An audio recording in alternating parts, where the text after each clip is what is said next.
Hey everybody, welcome to another edition of Monday Night Mayhem. Woo! Yeah!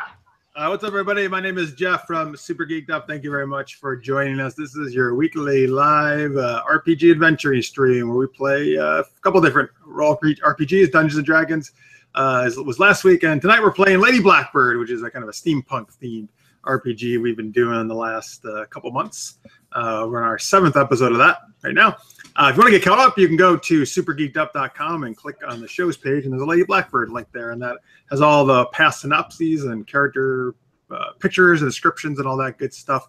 We're going to do character intros here in just a minute, and then I will catch you up. I am the game master for this game. I'll catch you up on what's been going on and all that good stuff. There's a live chat going on. Of course, you can participate in that. And you can also tweet us at SuperGeekedUp. We love hearing from you. This is a game where actually your comments are very helpful in shaping the story. And the players as well actually are a big part of shaping the story. This is a very super rules light game. And most of this is not planned at all. It's just kind of done with some improv style. All right, so let's get into it. Why don't we start? Who are we going to start with here? Let's start with, I guess, the captain. Cyrus Vance, who is played by Trip. Sure. So, yeah, I play Cyrus Vance. I'm a ex-Imperial soldier turned smuggler and soldier of fortune. And our ship is the good ship, the Owl, that has seen us through many different places so far, and even encounters with Sky Squid. So as far as stuff that you should know about me, these characters have different keys that we're kind of trying to hit as personality traits. One of mine is Key of the Commander, which means that as captain of the ship, I expect for people to do what I say and carry out orders. But another fun thing in the storyline is we are trying to deliver her ladyship, Lady Blackbird, to an infamous Pirate King Flint. But I have a super crush on Lady Blackbird, so my key is a key of hidden longing, and I try to let Lady Blackbird know that I'm into her without letting her know too directly. But recently, if you haven't tuned in, there has actually been interest on her side too. But as we're finding out, it may not actually be from her. She might actually be possessed. And now Cyrus's man parts may have actually been inside of a ghost. So I'm not too happy with that. But now it's brought up all kinds of complications. Like now I'm wondering if there's going to be a ghost baby on the way. And I'll just leave it at that. All right, we'll find out. I don't know what a kind of sick person would have thought that idea up for you to be possessed. Anyway. Anyway, in the chat, Jelly Duck 100 is there. Thank you for watching. I always love your name, Jelly Duck. It's great. He or she asks, I think it's a he, what is this game all about? So yes, I think maybe you've only watched our Dungeons and Dragons streams. This game, so it's a steampunk themed game.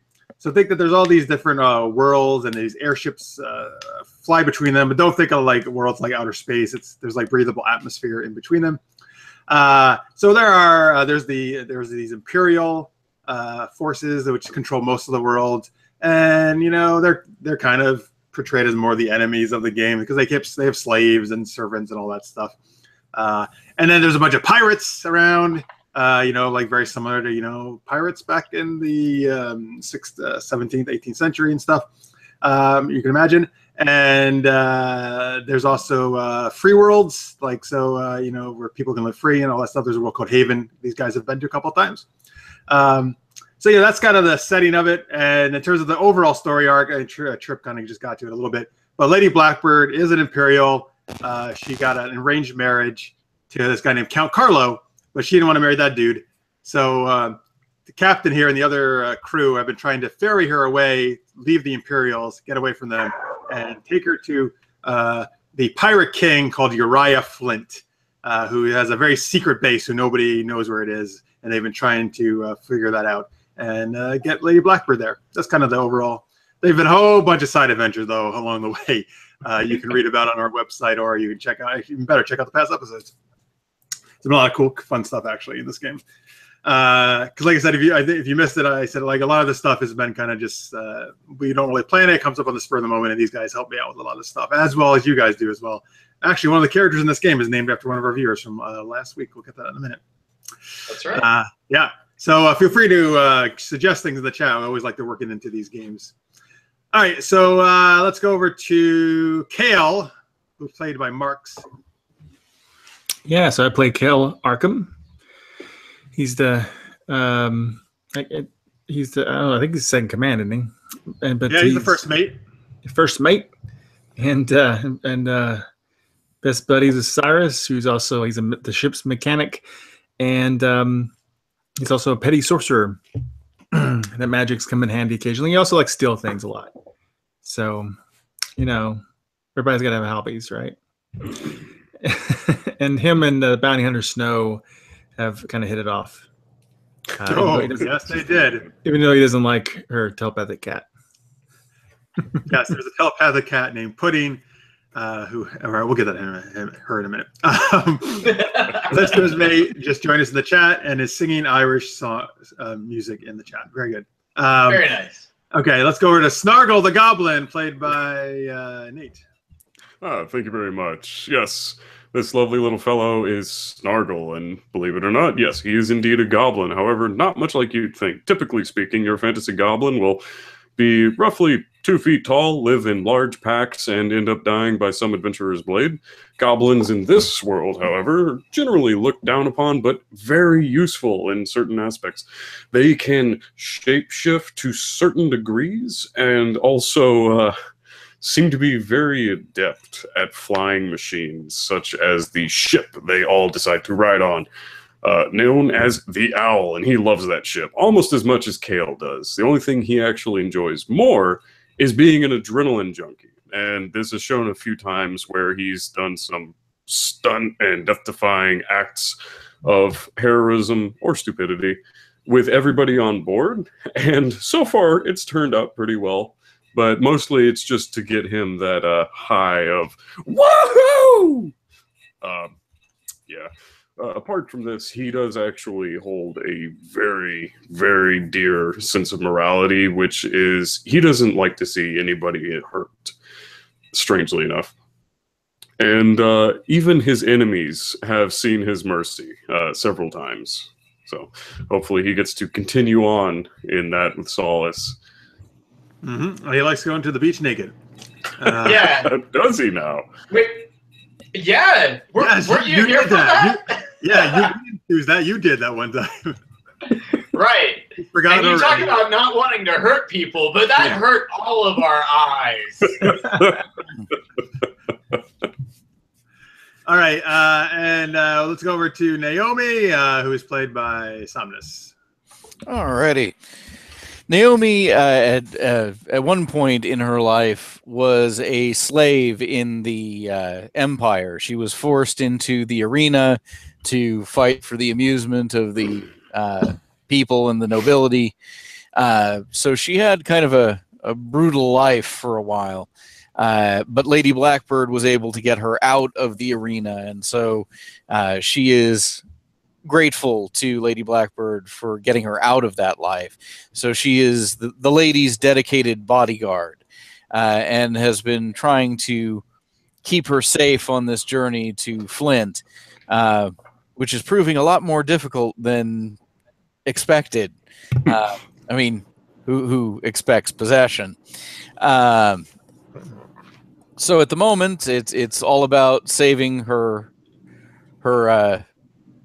friend, who's gotten her through some rough stuff. All right. Yeah, it's weird how in these RPGs all these weird complications happen. I don't know why it's not so easy. Let's go over to Lady Blackbird, actually, since Somnus just mentioned her. She's in the upper left. All right, so yeah, she, like I mentioned, she's the Imperial Noble. She's trying to escape to Uriah Flint, the Pirate King, who she used to have a relationship with, and And she also, which I haven't mentioned though, she is a master sorcerer of the Stormblood line, which means she can do a lot of cool lightning and wind magic, which unfortunately was not too good for Naomi and Cyrus last game because she was possessed and she turned it on them. Whoops. Yeah, they did not enjoy that at all. Yeah. All right, then next to her is Snow, the bounty hunter that Mark's mentioned. So she's kind of, at one point she actually kidnapped Lady Blackbird for the bounty, but now she's teamed up with them. She's got some past history with Cyrus. Right now she's kind of got a fling going on with Kale, it seems like. And her best friend is Pudding, the telepathic cat, who rides in her backpack. that was quite the story. Yes. All right, in the chat, Dezel says, "Good morning, all." It is morning because he's in Australia. Thank you, Dezel, for watching. Appreciate it. Good morning. Yeah. All right. So, all right, we can zoom back. Oh, thank you. Oh, that was really zoomed out. All right, we go back to the roll screen now. So how this game works on the rolls there, folks, is it uses a D6 system. If they roll a 1, 2, or 3, that's a failure. That's no good. But if they roll 4, 5, or 6, that's a success. That's what they want to get. So, guys, remember, you want to have greater than 4 on your dice roller when you do that. Oh, yeah. And basically, I set a challenge rating, a difficulty rating. So, like, if something is a 3 difficulty, they have to roll 3 successes or greater to be successful at that. And we'll talk a little bit more about where the dice pool comes up as we get into it. There's a whole bunch of rolls you're seeing on your right-hand side of your screen. All right. So, all right, let's get into what happened last time. So, excuse me. All right, so they had gone. So this Captain Blood, who is this leader of the pirates called the Red Sails, he had sent them to retrieve the cutlass and the compass of this famous pirate called Ann Turner, who had disappeared 20 years ago. And if they did that, he was going to tell them the secret route to Captain Flint's lair, where they have to bring Lady Blackbird. So they went off there. They found this island. They investigated. They did find Ann Turner's ship, which was shipwrecked. However, they also found Ann Turner and her crew, who were a bunch of ghosts. And they were trying to take possession of them so they could leave this island where they've been stuck for the last 20 years. They were able to get away from them, though, and back to the ship with the compass and the cutlass. And then they took off. But then they, well, actually, as Trip mentioned, Lady Blackbird and Cyrus had some extracurricular activity fun in this quarters, and perhaps Snow and Kale did as well. I got lots of extra credit. Yeah, and Snargle, I guess, was just like jerking off or something. I don't know. Wow! Wait, where's Pudding? Get out of here. That's yeah. All right. I wish I did kill you last session when you were. Having my goblins now. No, goblins just went way down in the opinion of this game. Why is that cat howling? There's a reason they're already frowned upon. Chris Halley just joined us in the chat. He says, "Hey guys, thank you, Chris, for watching. Appreciate it." All right, so yeah. So anyway, they noticed that Lady Blackbird was not really acting like herself, particularly because she was like drinking bottles and bottles of rum, which is not very usual, and just not really acting like herself. So they figured out, oh, I think she thinks she's probably possessed by one of these pirates back on the island. So they concocted a plan to pretend the ship was had a problem, so they had to stop off at Haven, and then Kale knew about this Spiritblood sorcerer who perhaps, well, he knew about a person who knew a Spiritblood sorcerer who maybe could get the possession out of her, and they wound up basically finally learning the location of this person named notorious, who is actually one of our viewers. That's where the name comes from. So notorious is this master Spiritblood sorcerer, and they managed to travel to the location there. It was actually a very nice, lush, like foresty waterfall area. They went behind a waterfall to a secret passage, and then they heard this voice boom out who was supposedly notorious, and for some reason his favorite candy is booger-flavored jelly babies. So they brought a bunch of those for him or her. And but I'm just gonna call him he. We don't know exactly if it's he or she yet, but he made them eat one each or 2 in Kale's case to prove as a test, which they did. Snargle, by the way, Nate. So you weren't here last night, but Snargle, we decided, loves the booger flavored ones. Everybody else thinks they're gross, but you love them. Have an interesting texture. Yeah. Oh yeah, yeah. All right. So anyway, they gave him the jelly babies, and then it ended with Cyrus basically explaining what the situation was. They thought Lady Blackbird was possessed, and well, they have her tied up at this point, by the way, because she tried to escape. And asking if Necrotius could help them. Right? I think that's the last thing we left it off at. I think with the booger-flavored jelly bellies, I think I've decided Necrotius needs to be called Negrosius. I wish he was in the chat right now to hear that. No, not him, the character. Oh, no, but he's not here. Okay, well, then that's fine. All right. Definitely Negrosius. All right, I can't wait till he joins. He'll love it. Okay. All right. Chris Alley wants to know, are we doing Monday Night Mayhem Mad Libs or what? Well, we kind of do every game since we don't really know what's happening at each show, so we kind of just make it up. So we sort of and really, Chris, we are a little mad, so there you go. We're all mad here. Right. You can just put a whole bunch of random words in the chat, and Jeff has to work them into play. How's that? Oh, that could be fun. That could be be fun. Yeah, go for it, guys. All right, so we're picking up. So Cyrus you just asked basically if Necrotius could help, right? Something to that effect. Yes, absolutely.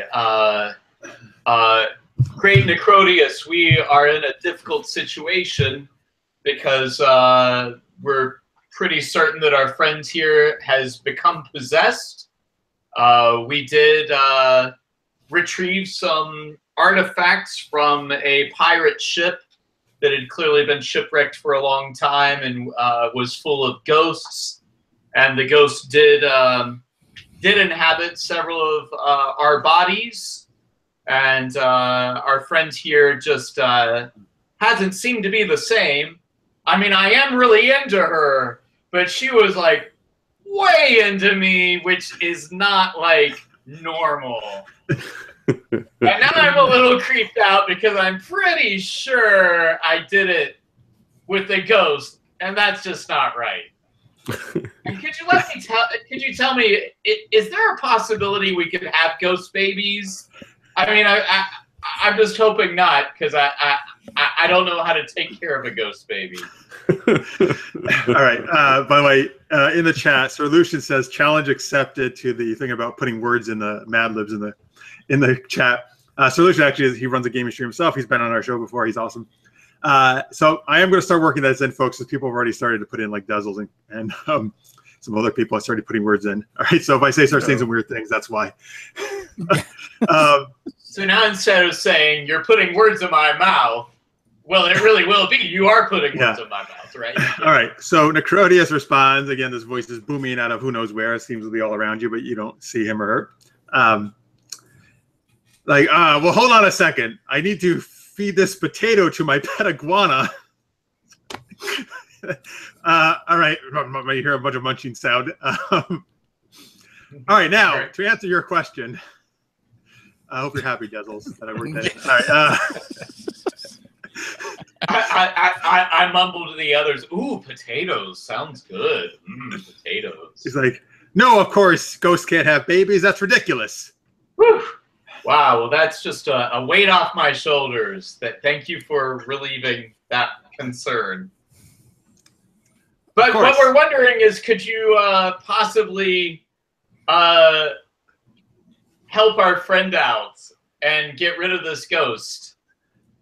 Well, yes, I do know how to deal with possessions like that and getting rid of these nasty ghosts. But I want you to do something for me in return. Here it comes. All right. There's always a catch. Well, we've already eaten these booger jelly babies, which are delicious, by the way. Of course they are. And remember, you hear them munching. All right. Well, we just lost Nate. All right. He'll be back in a second, folks. Nate went to go and grab another bag full. All right. Well, so Necrotius says, don't worry. I'm not going to send you on some crazy quest or something. Like, I don't know what kind of jerks would do something like that. I I want you to entertain me. I'm stuck here by myself, and nobody ever visits me. So do something entertaining, and if it involves a hippopotamus and an Oldsmobile, even better. Wow. You're welcome, Chris Hadley, and weirdly Chris Hadley. specific. Well, gee, that sounds pretty magical to me. Also, I would like to have some popcorn. I look over at Marks and well, anyway, I'm sorry. I look over at Kale. I'm like, Kale, do you know any magic, entertaining magic?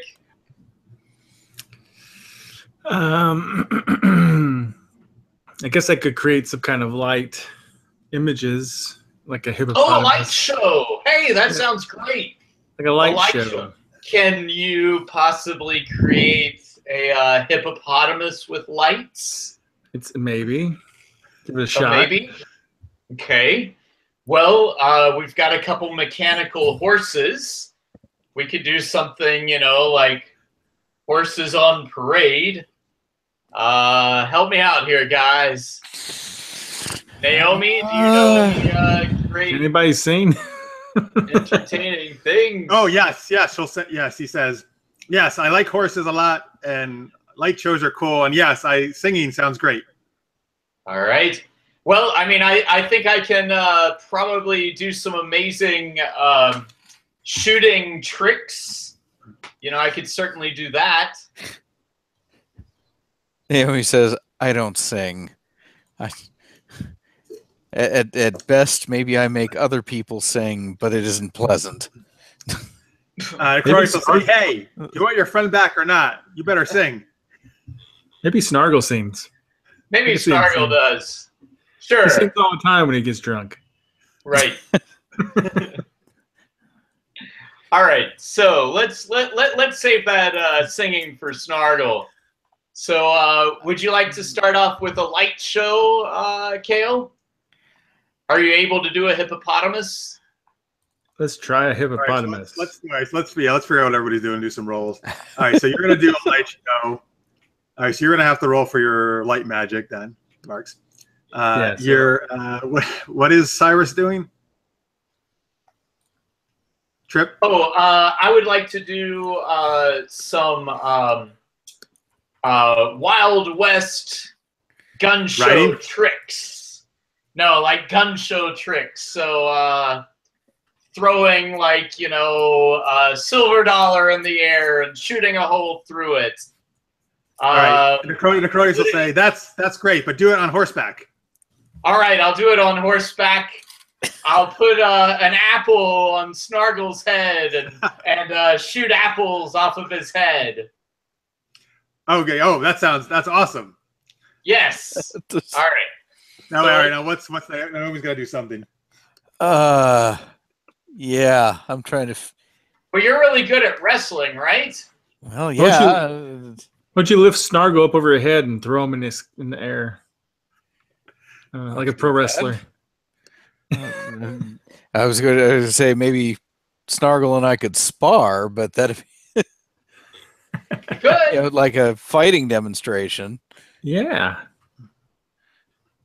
Oh, yeah. You know what? Snargle says yes. That sounds great.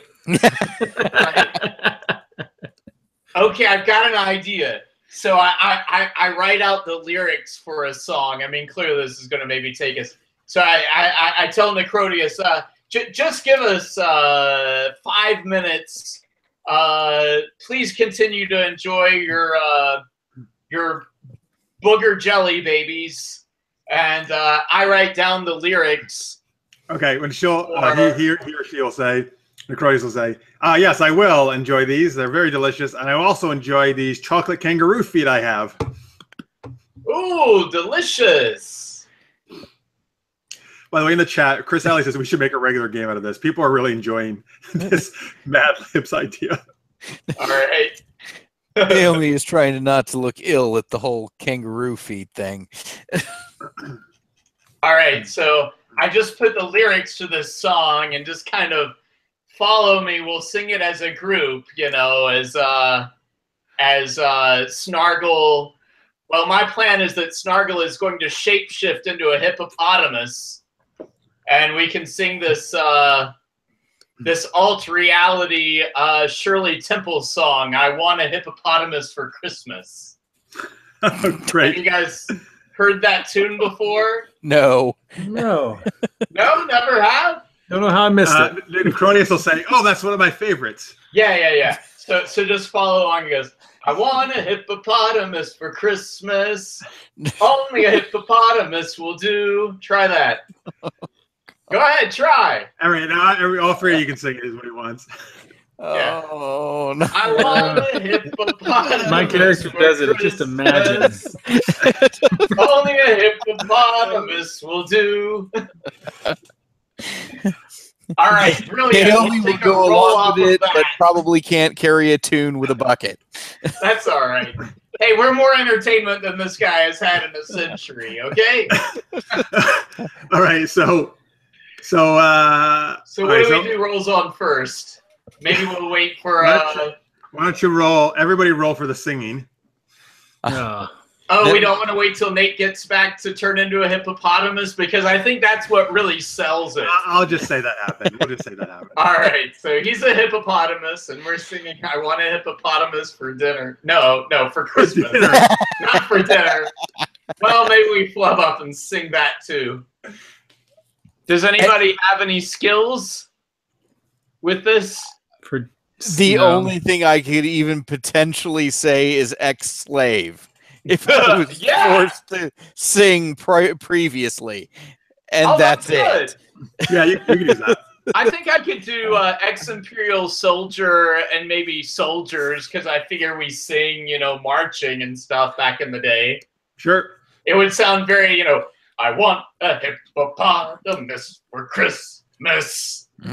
Like that. So, okay. So that's... I'll just go, yeah, in between each verse. Well, you still got to roll something, even if it's just the one dice you get. All right. So I guess everybody's back at 7, though, right? Everybody got refreshed before we ended last time? Right. But I can't picture this coming off well for Naomi. So I'm leaving it at the 1 die. Chris Hadley in the chat says, you better get a hippopotamus for Christmas, because if you don't, you'll be a hypocrite. That's right. And then we might go all gangster on you and go hypocrites, right? Oh boy! Wow. Okay. Anyway, I love how, by the way, Mark's king of the puns is the one shaking his head. Mark, you should never shake your head. Now I have to put up with on our other show we do. All right. So I'm going to add 2. So I'm doing my base of 4. All right. Yeah, but what to do with folks is they have a bunch of skill like trees almost, and if they apply the situation, they get extra dice to roll, or they can use it from their dice pool, which they get 7 at the start of each thing, and then that they can spend that as well. All right, everybody, just go ahead and roll again. Kale, even if it's just 1, do it. See what happens. Oh. So far we're batting 0 and 0. All right. So.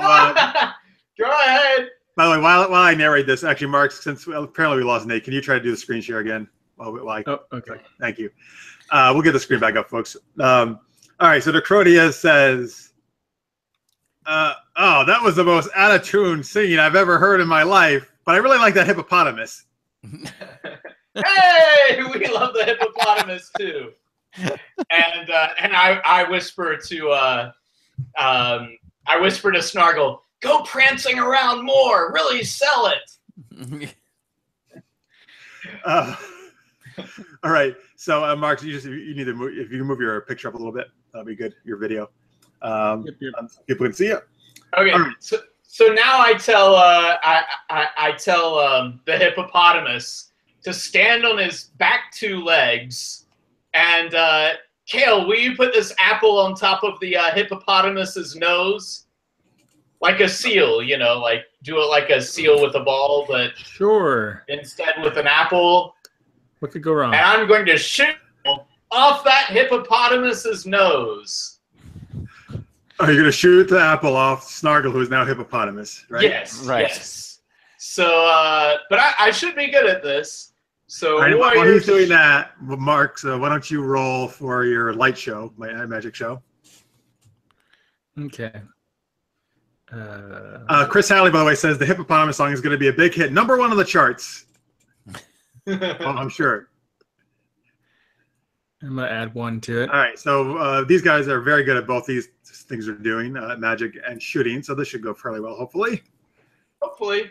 Much better than the singing, probably.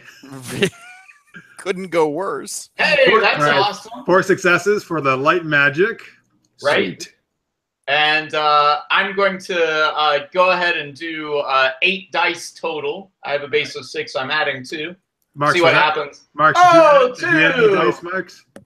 What's that? Terrible. Did you add any dice, or is that actually I added 1 dice. Yeah. okay? All right. So this is really important, and I don't want to actually injure Snargle. Snargle. So I have Secret of the Shootist, which allows me 1 reroll per session. So I really hope I don't need that later on. I was waiting for what was going to happen when you missed. It was on his. Here we go. I'm going to reroll. Oh, there we Four. go. That's much better. All right. Ooh, Snargle's breathing a sigh of relief. All right.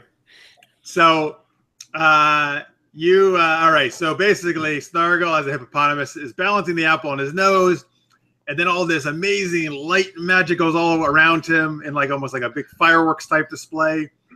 And as that's going on, you take your pistol out and you like flip it all around like a expert gunslinger. Yeah. And then you shoot it right. Yeah, you shoot the apple right off of there, and you actually even shoot it twice before it hits the ground. Nice. Yes. So you hear a bunch of clapping, and from the crowd, he's like, "Oh, that was awesome! That was amazing." Okay. Now she'll say, "The muscle woman." She doesn't know your names, so. Now you do something. I heard in this other land there's this thing called the Goblin Toss. Why don't you see how far you can throw that goblin?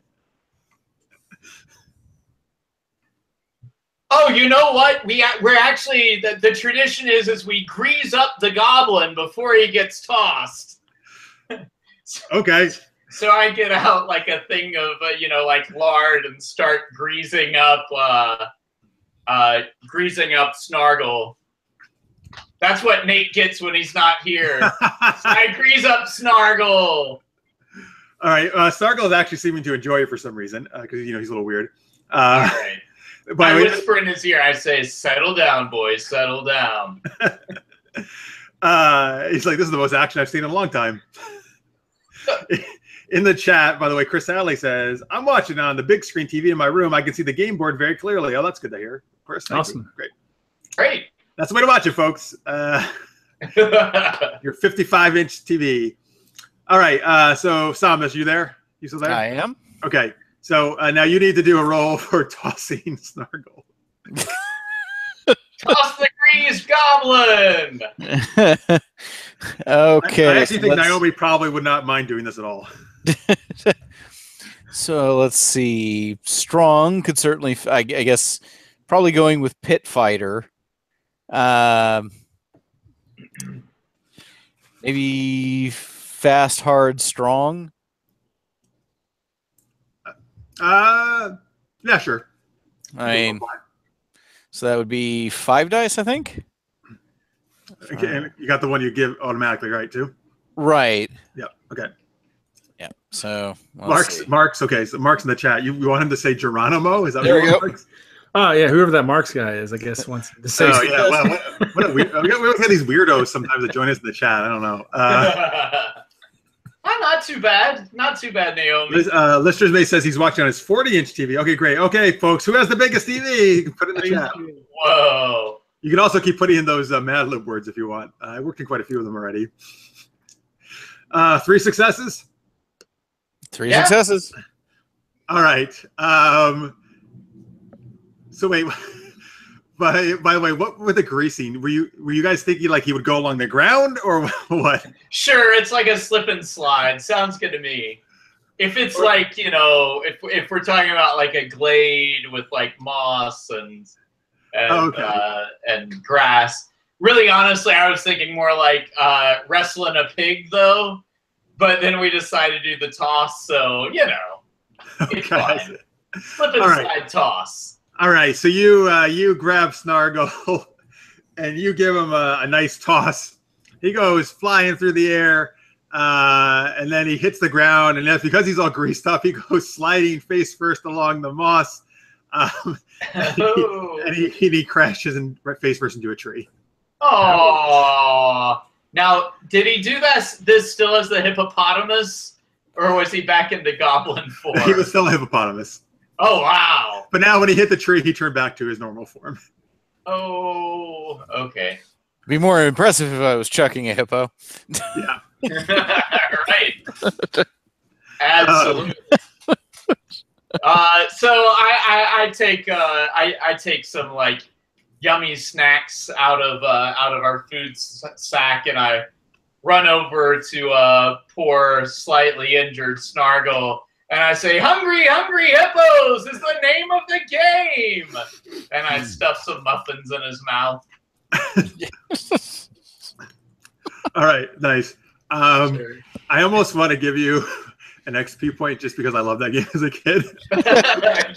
Hey, is there anything saying you can't? No, there's not. So you can have one. Since you've been doing some other stuff too, I'm sure that's.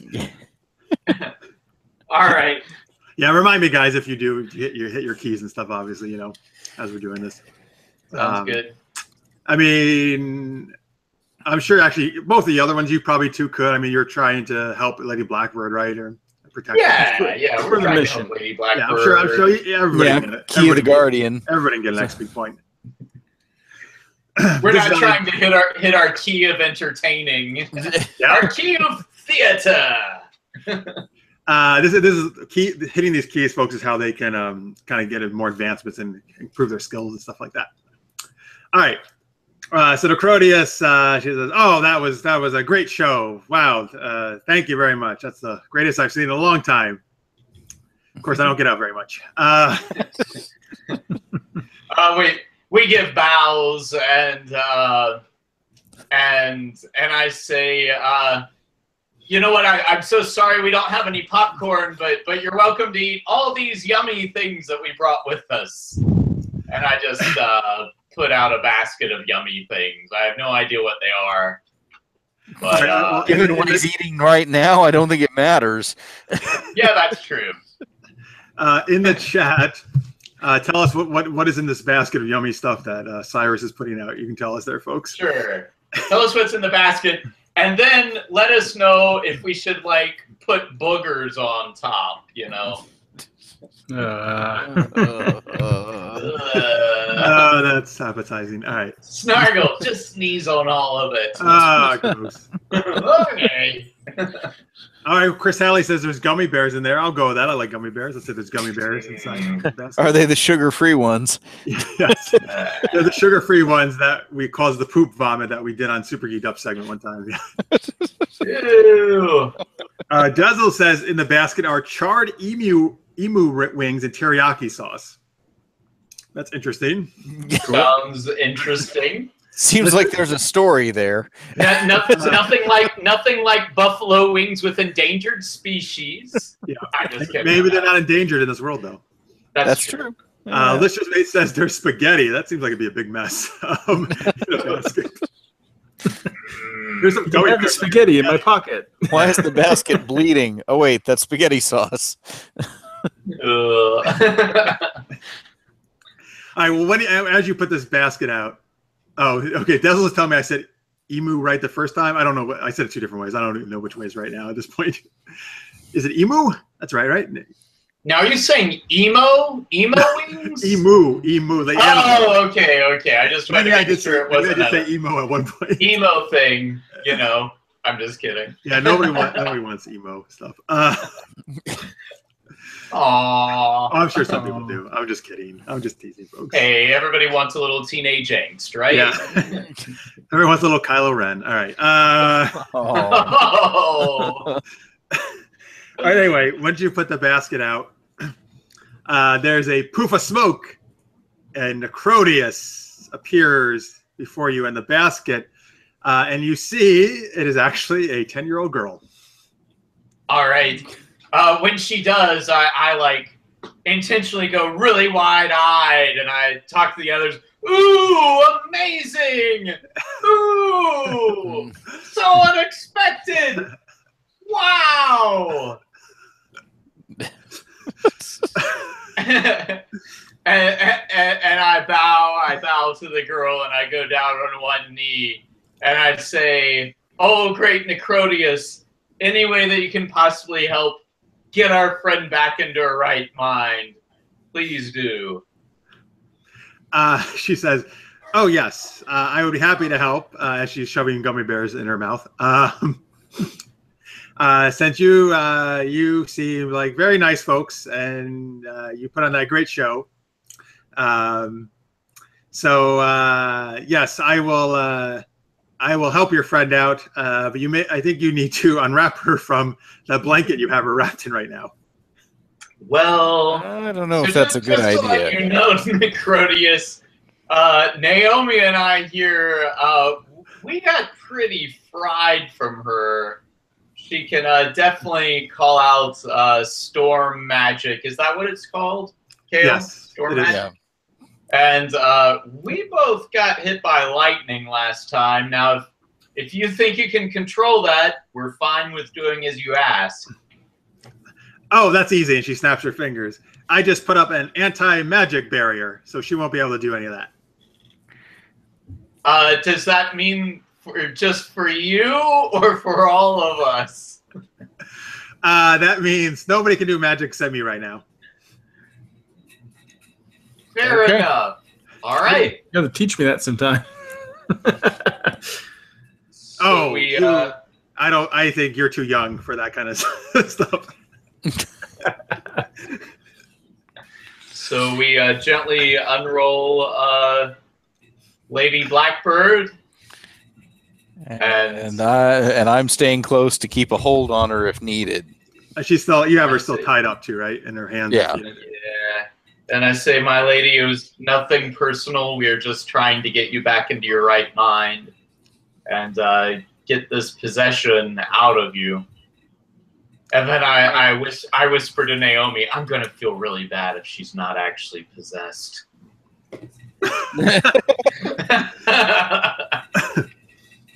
Pretty sure she is. That would be quite a twist, actually. Just the hidden personality you never knew about of Lady Blackbird. Right. All right. Do you still have her gagged as well? I think that's safest. All right. Well, so she, as soon as you untied her, she's trying to thrash around, and I'm trying to utter a bunch of curses. That's not really coming out too clearly through the gag. So Necrotes be like, "Oh, this ghost really has a potty mouth." Yeah, this ghost. Yep. All right. So just hold her tight. I need to touch her to make this work. All right. All right. Keep so her as still as we can. Are both of you holding her, or just who's holding her? Well, Naomi would be a good person to hold her for sure. Just Naomi, or Cyrus? Are you holding her too? Let's let just Naomi hold her in case the ghost pops out. Of course, I don't really want Naomi to get possessed either. Oh, that's nice. She's like, well, if you're anybody gonna be possessed, let's feed me and Naomi. Maybe we should. I don't know. Let go of her briefly.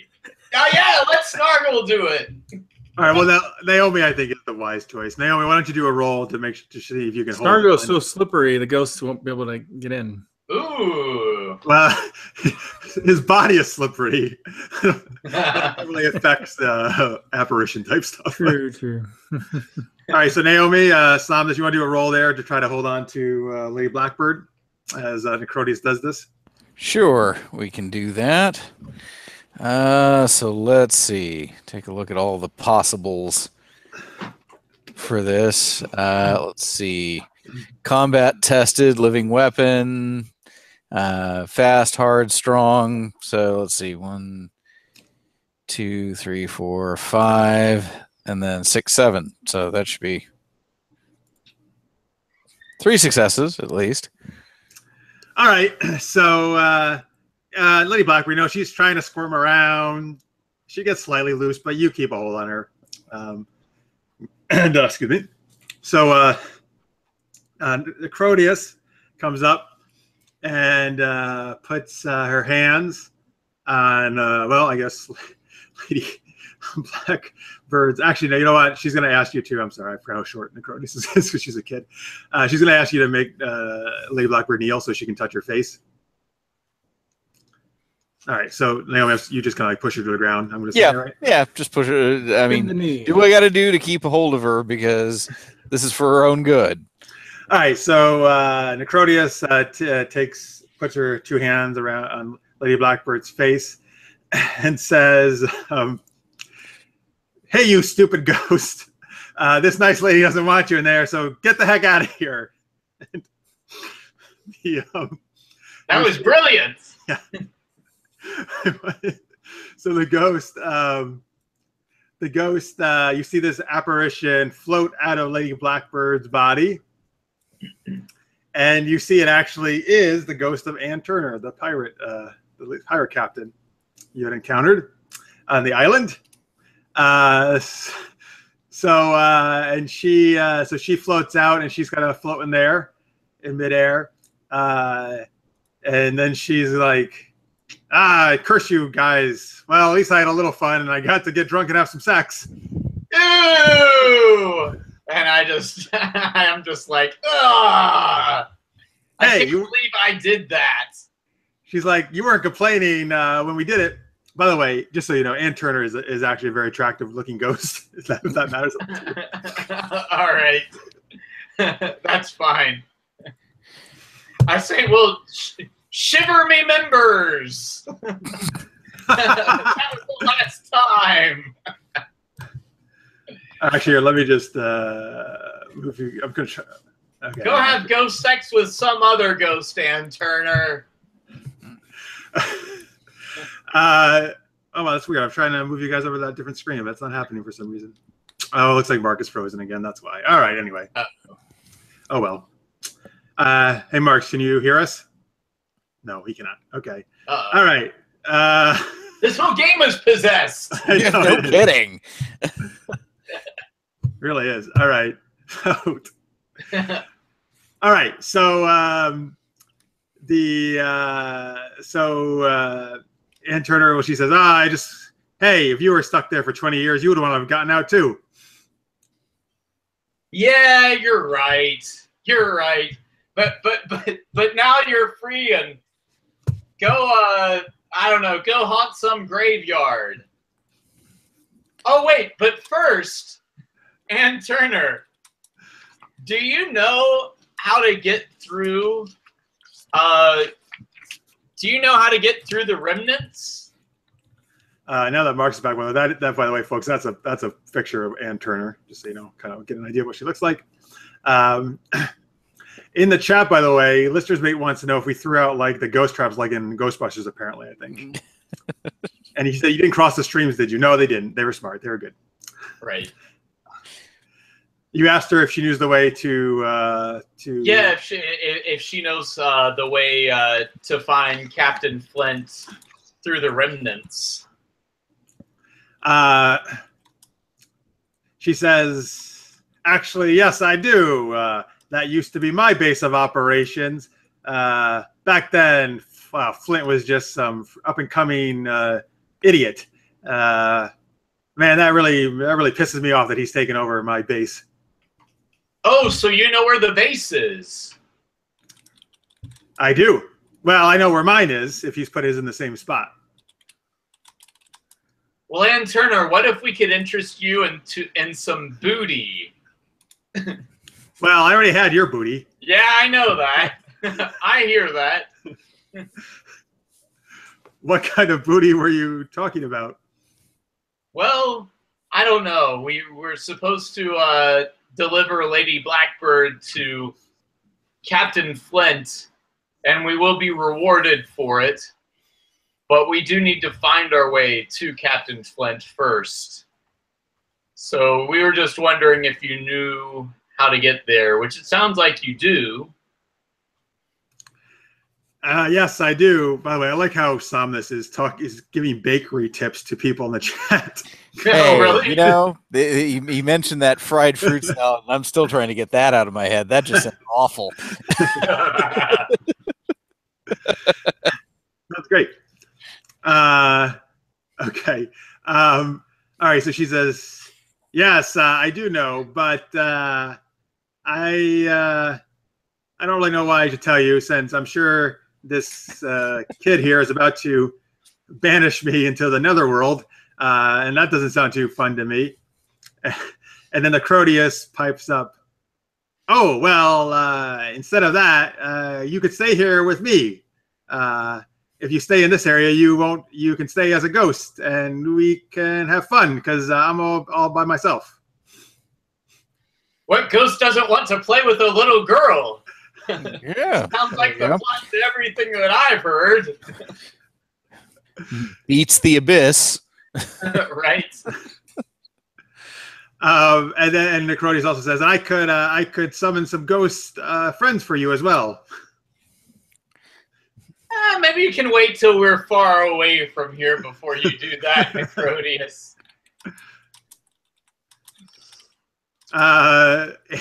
And Ann Turner says, "Oh, geez, you get possessed once, and now you're all worried about it." Well, Ann Turner, if you're interested in staying here, that's great. And we're going to see if we can find help to get to the remnants from someone else. But if we can't, we might be back for you, and there may be more booty in your future. So Necrotia says to Turner, "Yeah, if you help them out, because these are nice folks, I'll make sure you can stay as a ghost, and you can stay here. So what do you think?" And then Turner thinks about it and says, "All right, well, yeah, it's better than dying a second time, I guess." That makes sense. Oh, yeah. Sounds better than dying a second time. Oh, yeah. I figure the first time is bad enough. Jeez, you would think so. Then you have to have sex with me. Jeez. So Necrotius also says, though, but as far as the deal, I want your fluffy cat here to stay here for a little bit with me, because I love cats, and especially telepathic cats. Oh. Ooh. Well, I don't know. I don't own pudding. I don't know if anybody actually owns pudding. Yeah, someone does. It was in our prequel episode. Some count. I forget his name. I don't know. You remember Mark, but some count. I do. But the cat's been going around with Snow for the most part for a while.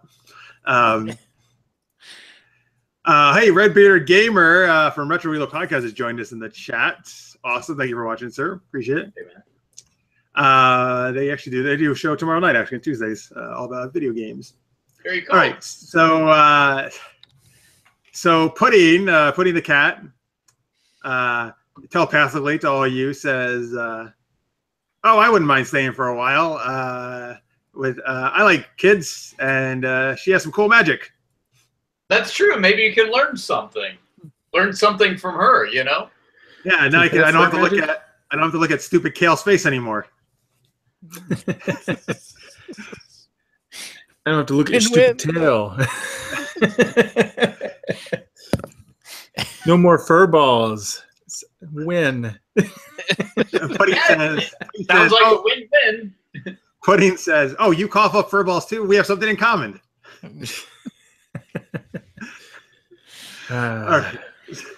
I might have with that candy. I don't know. Is this going to be a case of Kale's going to miss that cat, but his aim's getting better? Right. So Snow says, "Well, if Pudding's gonna stay, I guess I'll hang out here too for a little while, to make sure she's all right." And also, Snow, you're going to stay? Yeah, well, Pudding's basically been my best friend for a while, so I want to make sure nothing happens to her.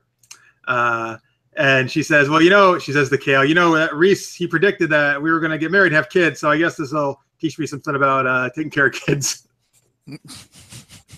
Yeah, I guess so. Creepy. We can't take her home with us. But okay.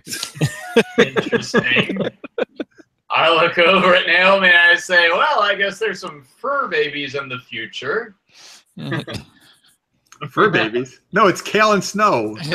No, I know. Well, no. A lot of couples that they don't have Kale children. is not like Finn. Okay. They have, like lots of animals, and they call them their fur babies. I get it. Yeah. In the chat, by the way, Redbearder Gamer says, thanks for the shout out, Jeff. He says I just saw your PM and decided to come by. I thought at first he said I just saw your porn. Wow. I do like to send my porn to people as well, so that's okay. Wrong link. Darn it. Yeah. Whoops. Sorry about that. Well, it's super knocked up porn. There you go. Right. It's behind the scenes. Yeah. Plenty of people actually do think it's porn when they hear that title. Yeah, there's some interesting things that pop up for suggestions on Amazon after you watch Super Geeked Up. I don't know. That's a problem. It's Super Knocked Up.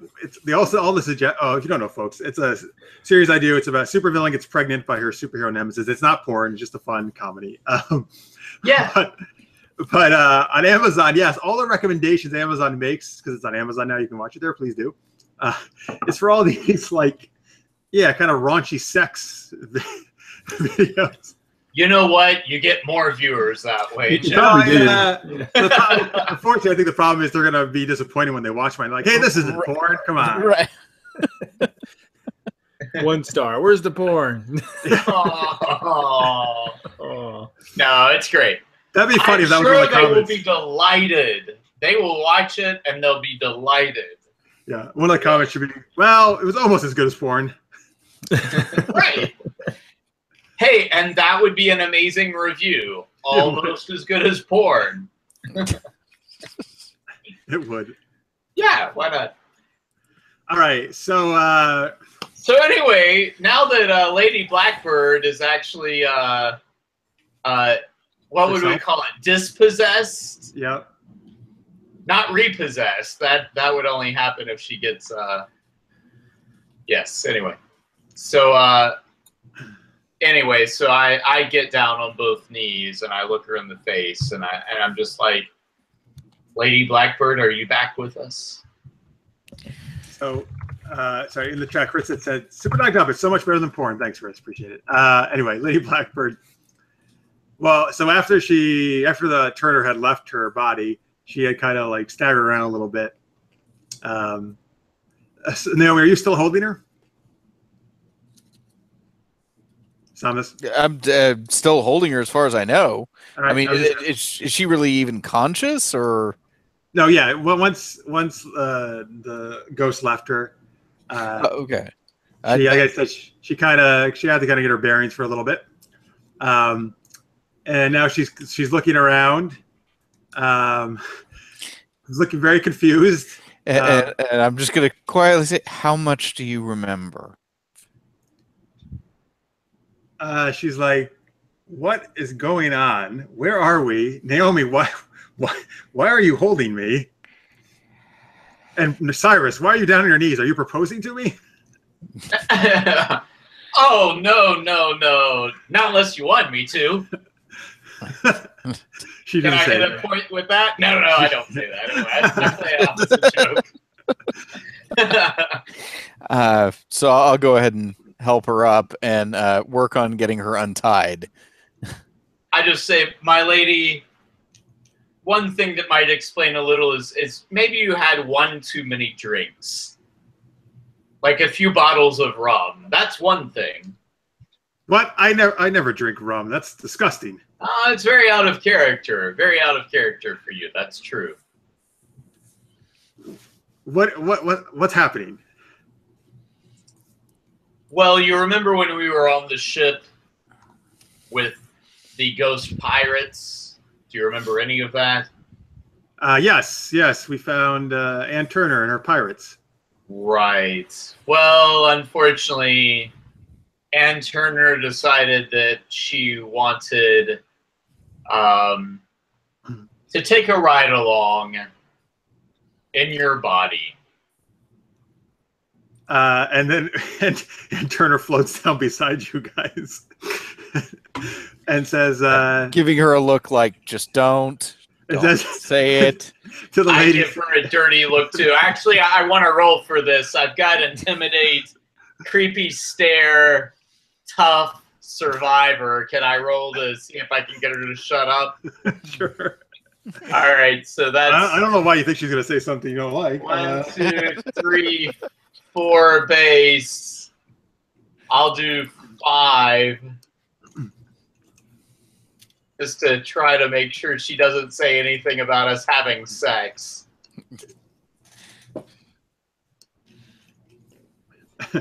I got a 3. Do you say anything along with it or just stare? So I just look. I look at Ann Turner and I say, "Don't you want to thank her ladyship for the time that she saw with you, but not with me, right?"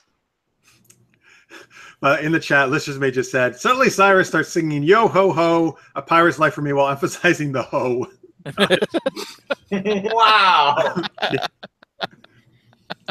All right. Ouch.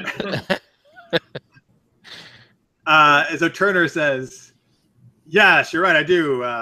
Yes, thank you for loaning me your body. I sure had a lot of fun in it. And it's definitely, it's a very, very fine body to have a lot of fun in.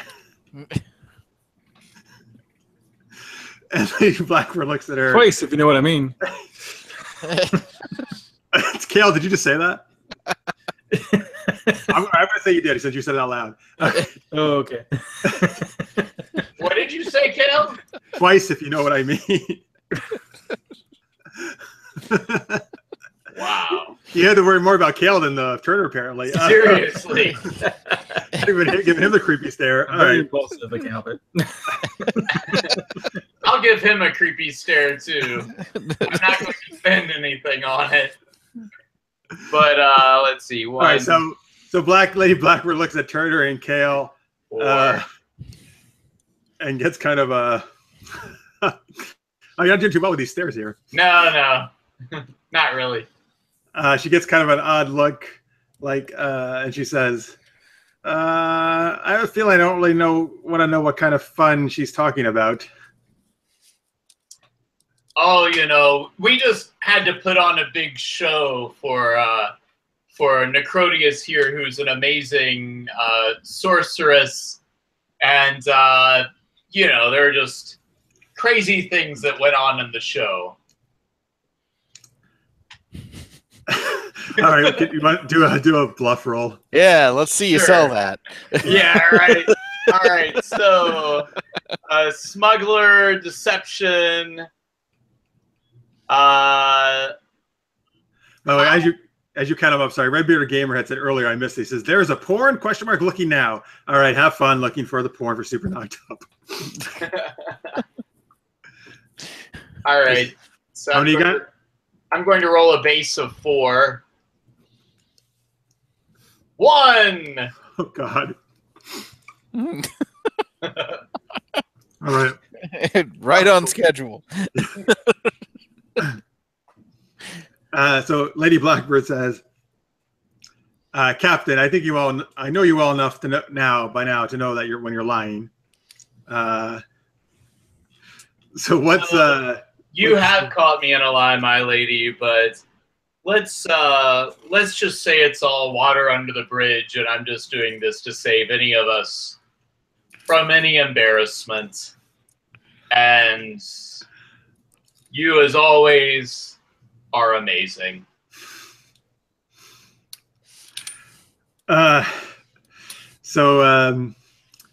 Yeah, she doesn't say much of that. She's not totally thrilled with it, but I guess she's going to kind of accept it for now.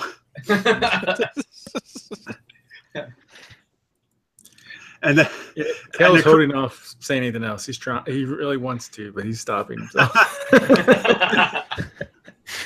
Necrotius comes up to the lady and says, "Hey, would you like some gummy bears?" And she shares her gummy bears with the lady, which also distracts her. All right, I'll just let it take. I'm just not going to say anything. So the lady, mind off the subject. Yeah, the lady does take some gummy bears because she thinks the Necrotius is quite cute. All right. And she thanks Necrotius for freeing her.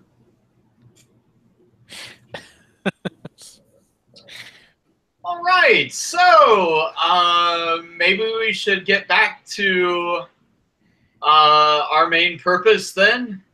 That sounds good. Let's do that. Try to get back to the owl. And Aunt Turner, are you staying here or are you coming with? She's like, no, I have to stay here or I disappear. All right. So we need directions. But if you ever want to come for another visit, yes. where to find me? If I ever want to share any plundering of booty with you, I'll be back. And with that, we zoom off in the carriage. Oh, that was appropriate. A couple like a minute ago, Dezel's in the chat said, "Who's got booty in their future now?" There you go. Yeah. There you go. Right. Which he says, "Don't you want to know some information first before you leave?" Yeah, directions. That would be wonderful. Oh, sure. Directions would be great. All right. So she, she realizes she can't draw because she's a ghost. She can't actually hold anything to draw with. So one of you is going to have to basically draw this map. Well, Kale or Snargle, which of you is better at navigating? Well, let's go with pilot. But since Snargle's not here, I'm gonna not really have him do much, to be honest with you, unless you really need it. So, Kale, let's have you do it.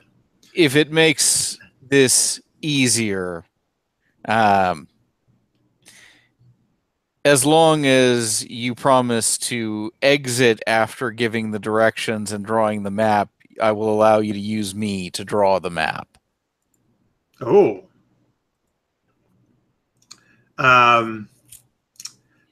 So Turner looks you over and says, "Oh wow, I can definitely have some fun in that body."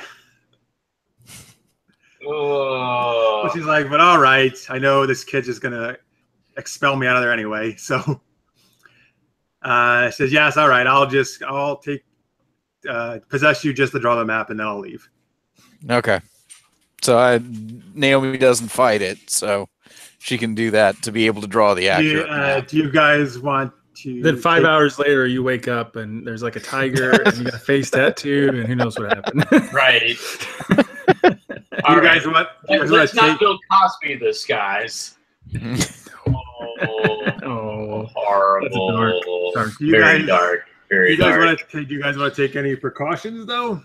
Well, she takes it? I mean, with Necrotius there, it's like you can force her out, right? If she decides not to keep her word.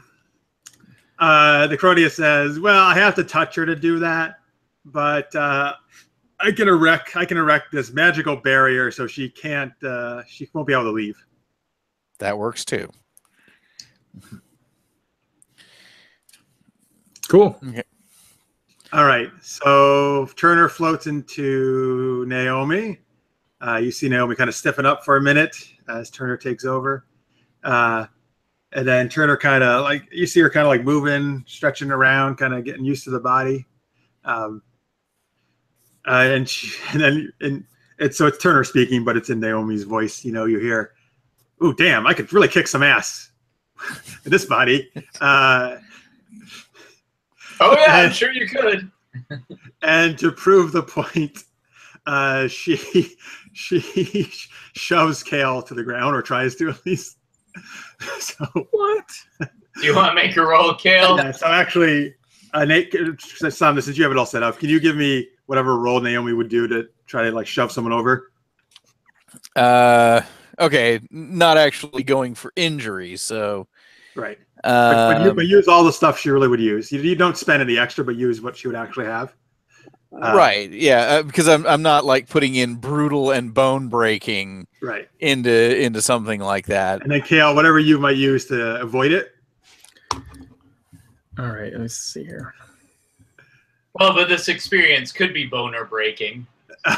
Oh God, it's terrible. Poor Kale. So I think I got tricky, quick, tumbler, escape. Looks like I've got 6. All right, so what is that 5 for you? No dirty fighting.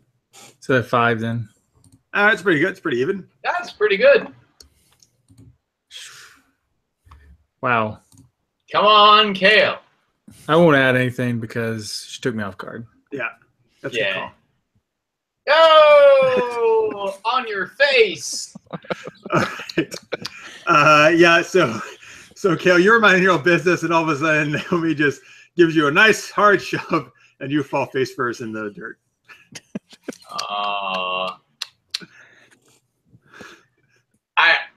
Tisk. I say, and Turner, be nice. I think you should push him next. Oh, you mean? Is that what you say? Okay, so then give me another roll, Naomi. What, for me? Yeah, for you. Okay, but I can try to resist this, right? Yeah, of course. As you say that, by the way, Dezel's in the chat says, super knocked up, originally planned to be porn, but Jeff got distracted halfway through the setup scene and then canceled the series before we got to it. Yes, that's exactly how it worked. Right. All right, so I'm going to say Survivor. How'd you know Dezel's? Tough. I can't Can even I try believe running that result. from her? You got 5? You mean you can't believe that? 5 successes out of 6 You probably dice. really good. Oh, 5 successes? Out of 6 screw dice. Screw it. All right. Okay, you know what? Fine. All right. So Well, Kale, okay, I'll at least try, but I'm still just like, all right, I'm just going to go with 3. But if I get like 3 6s, I don't know, maybe I managed not to completely fall on my face or something like that. Okay. Should be right. Oh, 3 successes out of 3. So I don't know. It was just 1 6 and 2 4s. Yeah. Well, that is a very good roll with 3 dice, but he still got 5 for Naomi. So after Kale says that, Turner, as Naomi shrugs, says, okay, and shoves Cyrus. And Cyrus, you fall right on top of Kale. And now you guys are very awkwardly on top of each other. All right. And then Turner says to the lady, I always thought those two really liked each other secretly. All right. I slowly get up and dust myself off, and I say, all right, Aunt Turner, you've had your fun. Please, draw us the way to get there. All right, so Necrotius makes some like parchment magically appear and like a stylus or something, or like a feather quill, I guess pen maybe that would be appropriate for this setting. Sure. So Turner gets to work like on a kind of on a log stump or something. Starts drawing this map. She's kind of taking her old good time with it because she likes being in this body. She's making it very elaborate though. She's adding in some extra drawings. Wow. Okay. Adding in some phrases of what she thinks of you guys. If you could have let us know, at least at the time, if there were any like special defenses for the secret lair, anything that we should watch out for. She says, "Oh, of course. Why wouldn't I want to make it as easy as possible for you guys?" And then she keeps trying. Well, that's right. If you want any booty in your future, that's true. So she keeps drawing, blah, blah, blah. All right. So after a little while, she finishes. And then she hands it over to you guys. Are you taking it, Cyrus? Yeah. So yeah, I look at it. What does it say? Well, it's a very detailed, intricate map. It's Good. very well done. Good. It doesn't look like you'll have any problem following it. I mean, it details a route through the Remnants, which is that area that's very difficult to navigate through unless you know the correct route to the lair. Then it has also drawings about the actual lair itself and different entrances and stuff and all that good stuff. And then there's other things on it, such as to you, Cyrus, saying, hope you enjoy fucking yourself. Wow. All right. Interesting. I just casually lick my finger and smudge those expletives. Smudge out anything that would incriminate what happened with Lady Blackbird. All right, and luckily you do that just in time because Lady Blackbird was looking over your shoulder at the map. But you look at it, you just in time. You smudge those out. Okay. Woo. All right. Good plan. Good plan. Good plan. All right. All right. So it's very impressive, my lady, isn't it? She says, "Oh yes, it looks like a very detailed map. What are all those smudge marks?" Just sometimes quills drip ink. I don't know. All right. Well, as long as it'll get us to Flint. Oh, I'm sure it will, but how long have you been down there, Turner? She says, you read my mind. Yes, it's been 20 years. So to be honest with you, I have no idea what Flint would have done, or if there's anybody even in between me and him who had that place. I also, the Remnants are not a very stable area, as you know. I can't, unfortunately, even guarantee you that this route is still accurate as a safe route through the Remnants. Okay, that's what I was afraid of, but I may want to confirm that with some other source. Right, this should give us a great head start, though. All right. Yes. All right. Well, yes. I guess a deal's a deal. I guess I have to leave this body now.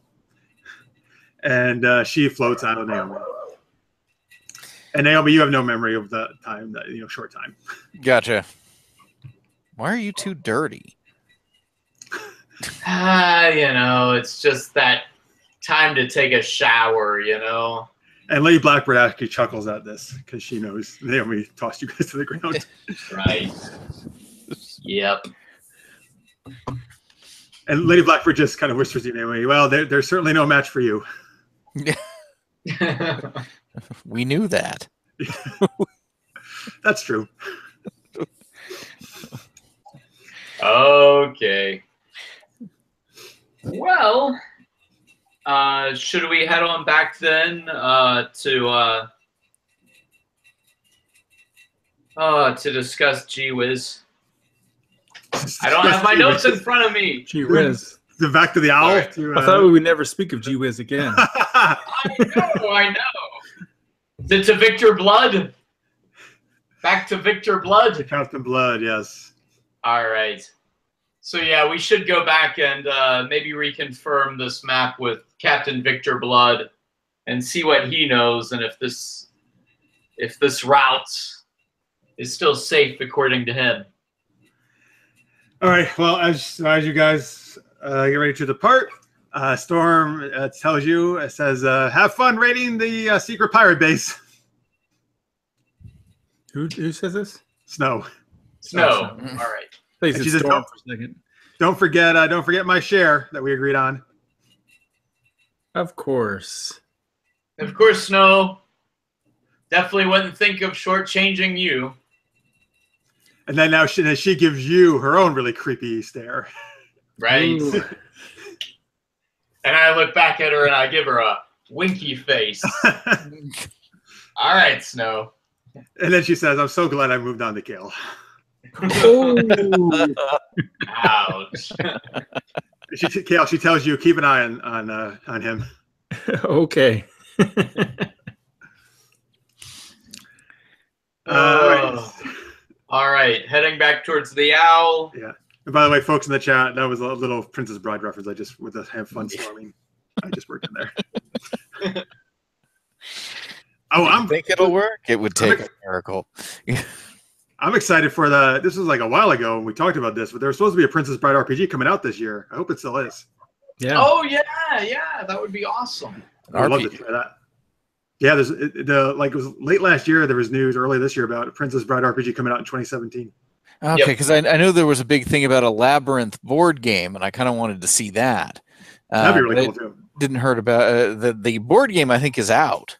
In fact, no, I know it's out. I've seen it. It's actually got minis of all the major characters from Labyrinth. That's great. I don't know. The Princess Bride one almost seems inconceivable. Yeah. I don't think that means what you think it means. Probably not. All right.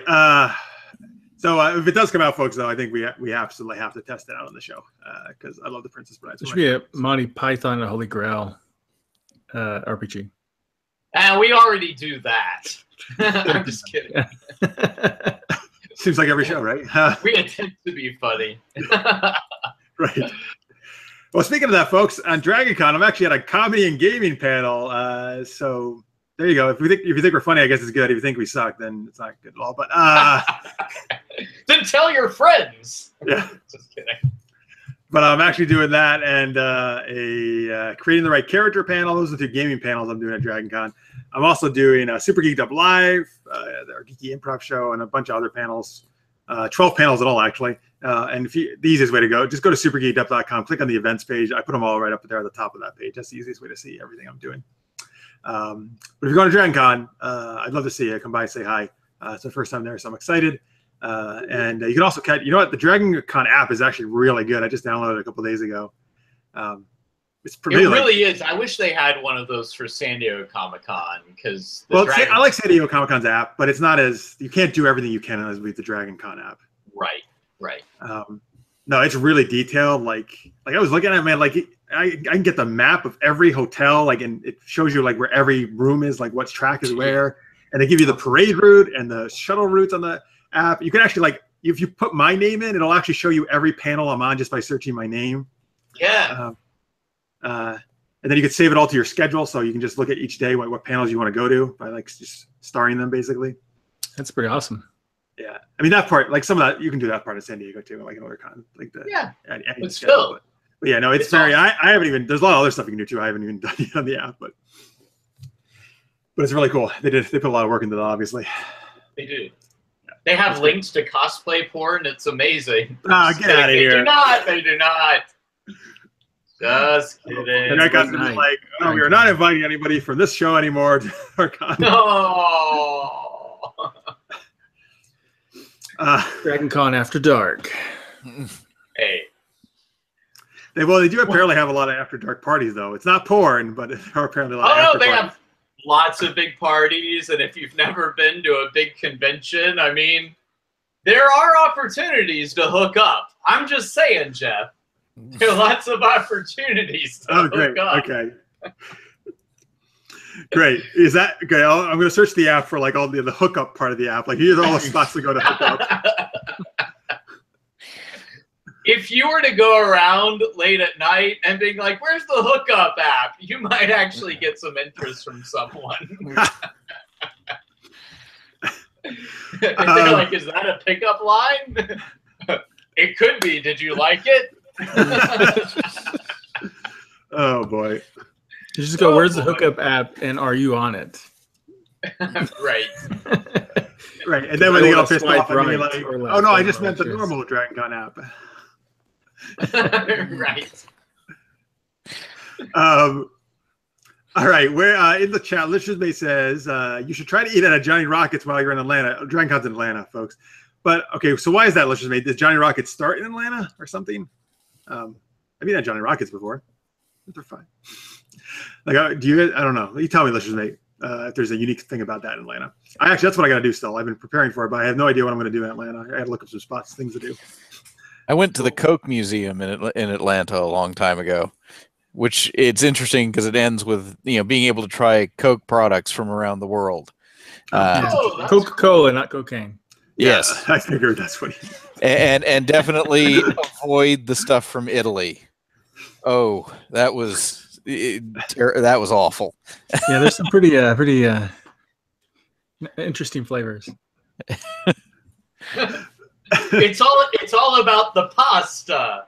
It's all about the pasta and the Coke. Just kidding. Oh boy, out of context, that's not good at all. Somebody just tuned in, but The soda from Italy was just horribly bitter. It was it was weird. Wow. Interesting. all right. Yep. Well, maybe they have a sugar-free gummy bears museum. And you can get a tour of CNN there. Yeah, you know what? The first night I'm there, just the first night, because I'm in a couple of days early. I'm actually at a hotel at the CNN Tower, like right next door to it or something. Oh, cool. But what is that? Is that like that's CNN headquarters? I guess, right? Is it Atlanta? Is that the deal? Yeah, I think so. Yeah. It's interesting though. It's weird though. Most of their main stuff's out of New York now, on TV. But I guess that's where they started or something. I think is it Atlanta? I think so. Yeah. Yeah, I got the tour there once. Yeah. Did you meet Anderson Cooper? No, not meet Anderson Cooper. No, I know he's in New York. Someday I'll meet Anderson Cooper. Is he your dream anchor? And I'll have a 360 camera to record the whole thing. Sorry. Yeah, there you go. Right, you can say, "Hey, Anderson Cooper, can I put you on a 360 camera on your 360 show?" Wow. I actually think Anderson Cooper is one of the best ones out there. To be honest with you, I don't watch the news. Oh, I do too. I actually think he's very good. Yep. So Anderson Cooper, now that we've given you a plug, please plug us on your show on CNN.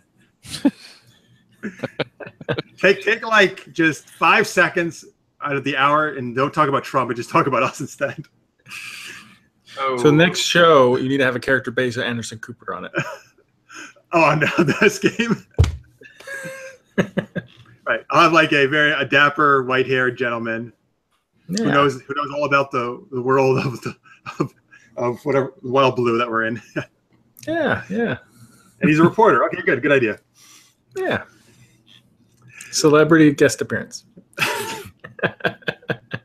I guarantee you Anderson Cooper will never be on the show. Although you're invited, Mr. Cooper, if you watch, but he's not going to be on the show. All right. You know what? Maybe he'll be down to play 7 Seas. You never know. Yeah, maybe he really is. Maybe he really does like RPGs. We just don't know about it.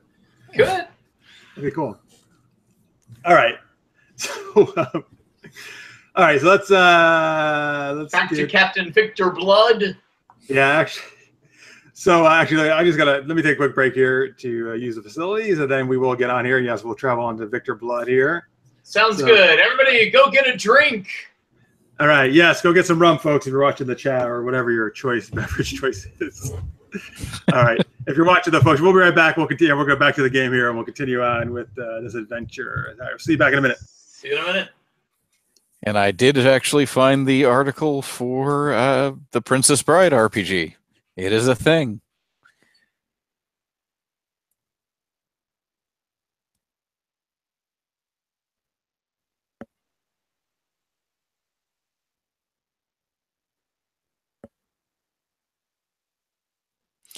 Yeah, probably not a good idea to have the rum at work.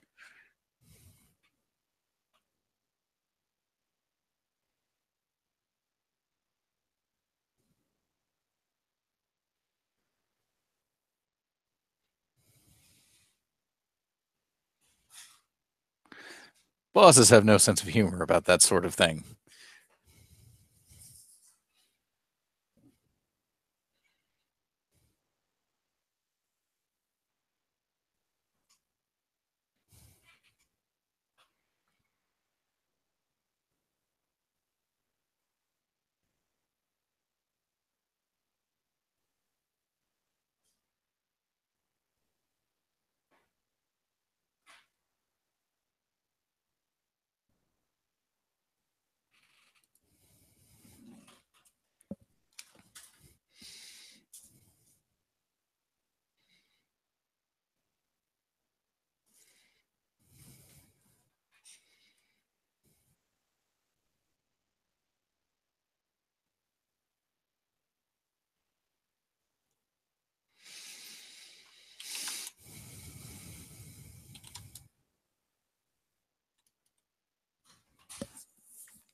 All right, folks.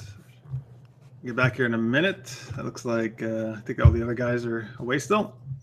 Thank you very much for sticking with us. Oh, there we go. We have some people coming back now. Great. Remember, folks, this Wednesday we do our Super Geeked Up live show. It's a mix of geeky chat and fun geek-themed improv games. That's 11 p.m. Eastern, 8 p.m. Pacific this Wednesday. I'll actually be in Atlanta for that show. Getting ready for Dragon Con. And it's a cosplay-themed episode. Speaking of cosplay, actually. So we have some cool cosplay guests going to join us, and Blair Beveridge will be a guest co-host. So that should be a lot of fun. And then like I said, from and then Friday through Monday, September 1st or 4th is Dragon Con. So if anybody's going there, you can catch me there. And again, just go to supergeekedup.com and the events page, and the whole list of stuff is up there. All right, let's see. Samus, you back too? Oh, I am. I never left. Oh, all right. Good. You were just being silent. I was. Jeff will definitely not be participating in a cosplay porn party at Dragon Con. Definitely not. No. Do not send him an invite.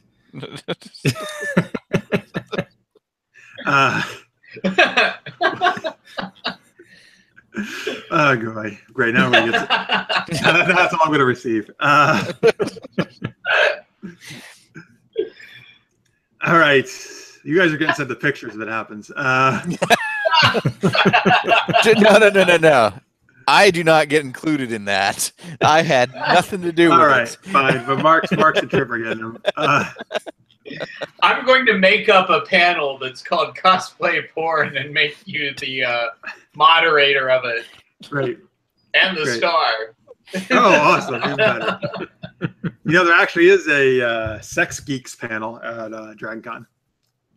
Hey, there you go. Yeah. All right. That's a late night one. All right.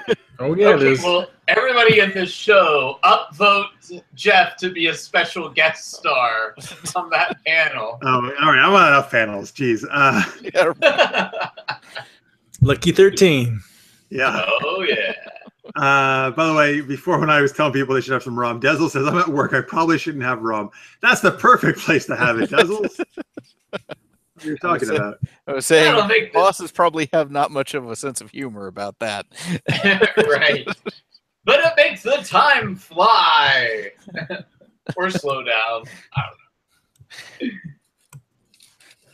Yeah, don't get fired. Yeah, that's no good. All right. So Tezel says it's not even midday where he is in Australia. Oh, wow. Come on. It's fine. All right. So I'm just trying to move stuff around here on this map. Okay. So, all right. So you guys, he says I'm Australian, but I'm not that Australian. Okay. All right. So you guys are leaving, right? The grove there where Notorious was? Yeah. And, back to the ship. Well, yeah. So we didn't actually take the ship anywhere to like a new city, did we? No, we just took Chastity? the card. Yeah. So Captain Victor Blood is back in the city. Well, he's in a different world. You are you're on Haven in the town of Chastity. Well, outside of the town of Chastity now, but he is in Nightport, which is the pirate haven. I gotcha. Yeah, we had to make the pit stop to get rid of the ghost. Right. Okay, yes. So we do need to get back. So yeah, let's head on back. I mean, I would like to, I know that there were a few guys that kind of popped out at me and Naomi. So on our way back, I'd like to, at least take some sneaky side alleys and that sort of thing. I don't know if you need me to roll for that or not. Keep a low profile? Very low profile. Oh, yeah. I mean, on the way back to the ship? Yeah, and of course we don't want to have to pay for any damage of things that got blown apart by lightning and fighting and everything else. Yeah, Hey, that's that woman that blew apart my fruit stand. Oh, yeah. Good. That's right. Yeah. All right. Yeah, sure. You can do a roll for that. And while he does that, folks, I just put a link in the chat. It's our weekly geeky poll. If you want to vote on that, please go ahead and do that. Click on that link. It's a Battle of the Geeky Stars poll because I've been watching Battle of the Network Stars, which came back this. 1, 2, 3, 4 base. I've got Smuggler, Deception, Sneak, Hide, Camouflage. Well, maybe 5 base. So I'll add an extra one in. Hope for the best. All right, let's see. Hoping for a refreshment scene on the ship, but we'll find out. All right. So here we go. All right. 2! Okay. I've been sucking tonight with my rolls. So I really am hoping for you guys to roll well, so I don't have to keep doing these combinations. But right. The dice have other things in mind. All right, so you were trying to like kind of sneak through the back alleys and that kind of stuff, right? Yeah. All right. So you tell them, like, hey, follow me, or obviously you know a good sneaky way back. So they all follow you. And now, folks, by the way, since we left some people behind, it's Lady Blackbird, Naomi, Kale, Cyrus, and Snargle. That's who's in the party right now. All right, so you guys are making your way through streets of chastity. But unfortunately, you lead them right back to the scene of where the struggle was, and where Lady Blackbird. What? I didn't want to go here. Damn it! Do we stumble into something before? Since you gave me the idea, then the shop. Yeah, a couple of shopkeepers are like, "Hey, you're the guys who wrecked my awning and caused a bunch of trouble." And that woman was throwing lightning around and almost caught things on fire. All right, so I grab in my money pouch and grab a fistful of coins and just throw them in the air, and I say, "Free money!" Hoping that bunches of kids will run, and I just want to like book it out of here as fast as we can. All right. So what? By the way, as this is happening, Lady Blackbird is kind of saying like, "What? I did shot lightning. What's happening?"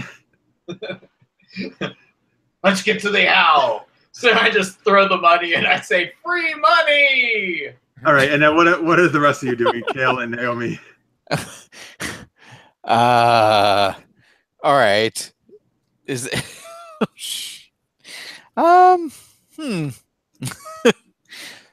So I'll grab one of the coins and run for it. Yeah, right. That's perfect. It's a perfect thing for Kale to do. All right, I just gotta let my cat out, but you describe what you're doing there. I guess I'm going to try to get Lady Blackbird through this and defend her as needed. Yeah. And anyway, I mean, after I throw the money and say, "Free money," I also like throw some coins directly at the people that are complaining, and I'm like, "For your troubles, for your troubles." And then I'm just gonna start running. And Naomi, are you gonna follow them too? Yeah, basically, I'm of course most interested in making sure Lady Blackbird is safe. So, she's kind of standing there looking very confused. Are you just gonna kind of like usher her along? Come on, we need to. Yeah, we need to go. All right. Well, so yeah, so she follows. She trusts you, obviously, so she follows you along. All right. So, all right. Well, everybody do some kind of roll then to kind of escape, run away. All right. 1, 2, 3, 4, 5 base. All right. So, what are we rolling to get out of this for an escape? Just any kind of like athletic type running or type thing. Okay. So. Because you're not really hiding or anything, you're just trying to like book it out of there. Ex-slave, endure. You too, Kale. Run. Tough. Oh, so you say, okay, has nothing to do with sneaking anymore. We're just booking it. Yeah, right. Because No, with the money, you made a big spectacle of Yeah, yourself. so survivor, tough, run, endure. So 4, 5, 6. As they're doing this, by the way, folks, I see Samus in the chat had put in some ideas for games that he's thinking of running on this show when the Dungeons and Dragons campaign wraps up. So he put in there Apocalypse World, Godbound, 7th Sea, and Conan. So if you have any thoughts of those, or if you have played any of those, let us know. And I have to add in Paranoia, if just for a one-shot. Like Marx's character on D&D. Paranoid about aberrations. I don't think that's going to get better. It's not paranoia if you're right. Right. Only paranoid people say that. So we got some amazing rolls. I rolled a 4 for once, but I see Naomi got a 2 and Kale got a 2. Well, but I can. I mean, if I'm basically working, I have a key secret of the bodyguard once per session. I can re-roll a failure when protecting someone. If you want to re-roll it, you can. I mean, I can give it a shot. Hope it comes out better. Do you have a re-roll, Kale? Secret or reflexes. Same result. If you want to use it here, Kale, you can. You don't have to, but you can if you so desire. So you got the same thing on it. Okay. Yeah. Jeez. I don't know if I need to use it or not. It depends on we're going to fight something. But just let me know if we want to use it or not. I'm assuming 2 failed, right? I don't know. You don't know. We'll see how amazing. I'll tell you this. Cyrus is in good shape. Yeah, I mean, you two didn't do as well. I'm not saying that's a totally really bad thing what happened, though, but... Yeah. I'll keep it as is. All right, so Cyrus, you throw the money, and yeah, all these, basically anybody in the vicinity starts grabbing at it. Yep. You throw some more money right at the couple of merchants who were complaining. Yeah. They start scrambling it up too. Right. And then you book it out of there so fast, you leave the others in the dust. It's like he's done this before. I look back for Lady Blackbird. I don't want to totally abandon her. So Naomi, you got slowed down a little bit because Lady Blackbird didn't know what she was doing and going on, so you had to kind of get her moving. And Kale, you slowed down to steal one of those coins. That's why you're a little slower. Yeah. Oh, do I get Key of Greed activated? Sure. Yes, absolutely. Because that was a perfect time to say that. And I guess you can get you have a key of a bodyguard or something, right? Yes, Key of the Guardian. So I'm anything that I'm doing to protect her is basically on my key. So. All right. I mean, Trip, obviously, let me know whenever something else comes up for you as well. Sure. I have the key of throwing money. Get out of here. Anyway. All right. So anyway, yeah. So you guys all run off. I'll be honest with you. They're just kind of too engrossed with the money to really pay you much heed at this point. Yeah. Sounds good. All right. So we book it back to the owl. Yeah. So you get back to the owl, and Cyrus is kind of just waiting there patiently, like wondering probably why it took you guys so long.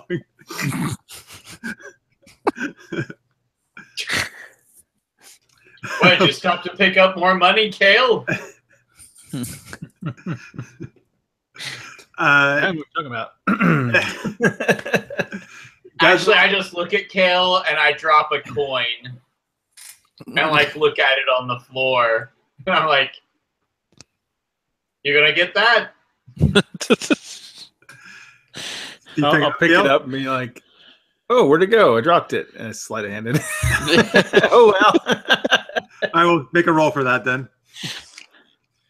You're good at that. And as you do that, Dezel says, "Gotta duck off for a bit. How much longer are you playing for?" We got another hour or so. Dezels. So you please feel free to come back. I know you're trying to do work. I don't know why you're doing that instead of just watching the show while your boss wants you to do some work or something. But, right. I mean, how unreasonable. Should be letting you drink rum and watch RPGs. Right. Where do we sign up for that job? Kale did really bad, so can I kick the coin just before he picks it up? It's not really bad. It's you can do a roll. Do a roll to try. Nah, I'm not going to. I'm not going to be a jerk. All right. Well, so Kale, you jerk it up. You pick it up. You try to slide ahead, but you fumble it and you drop it back on the floor. And I just start arching an eyebrow and I say, "Impressive."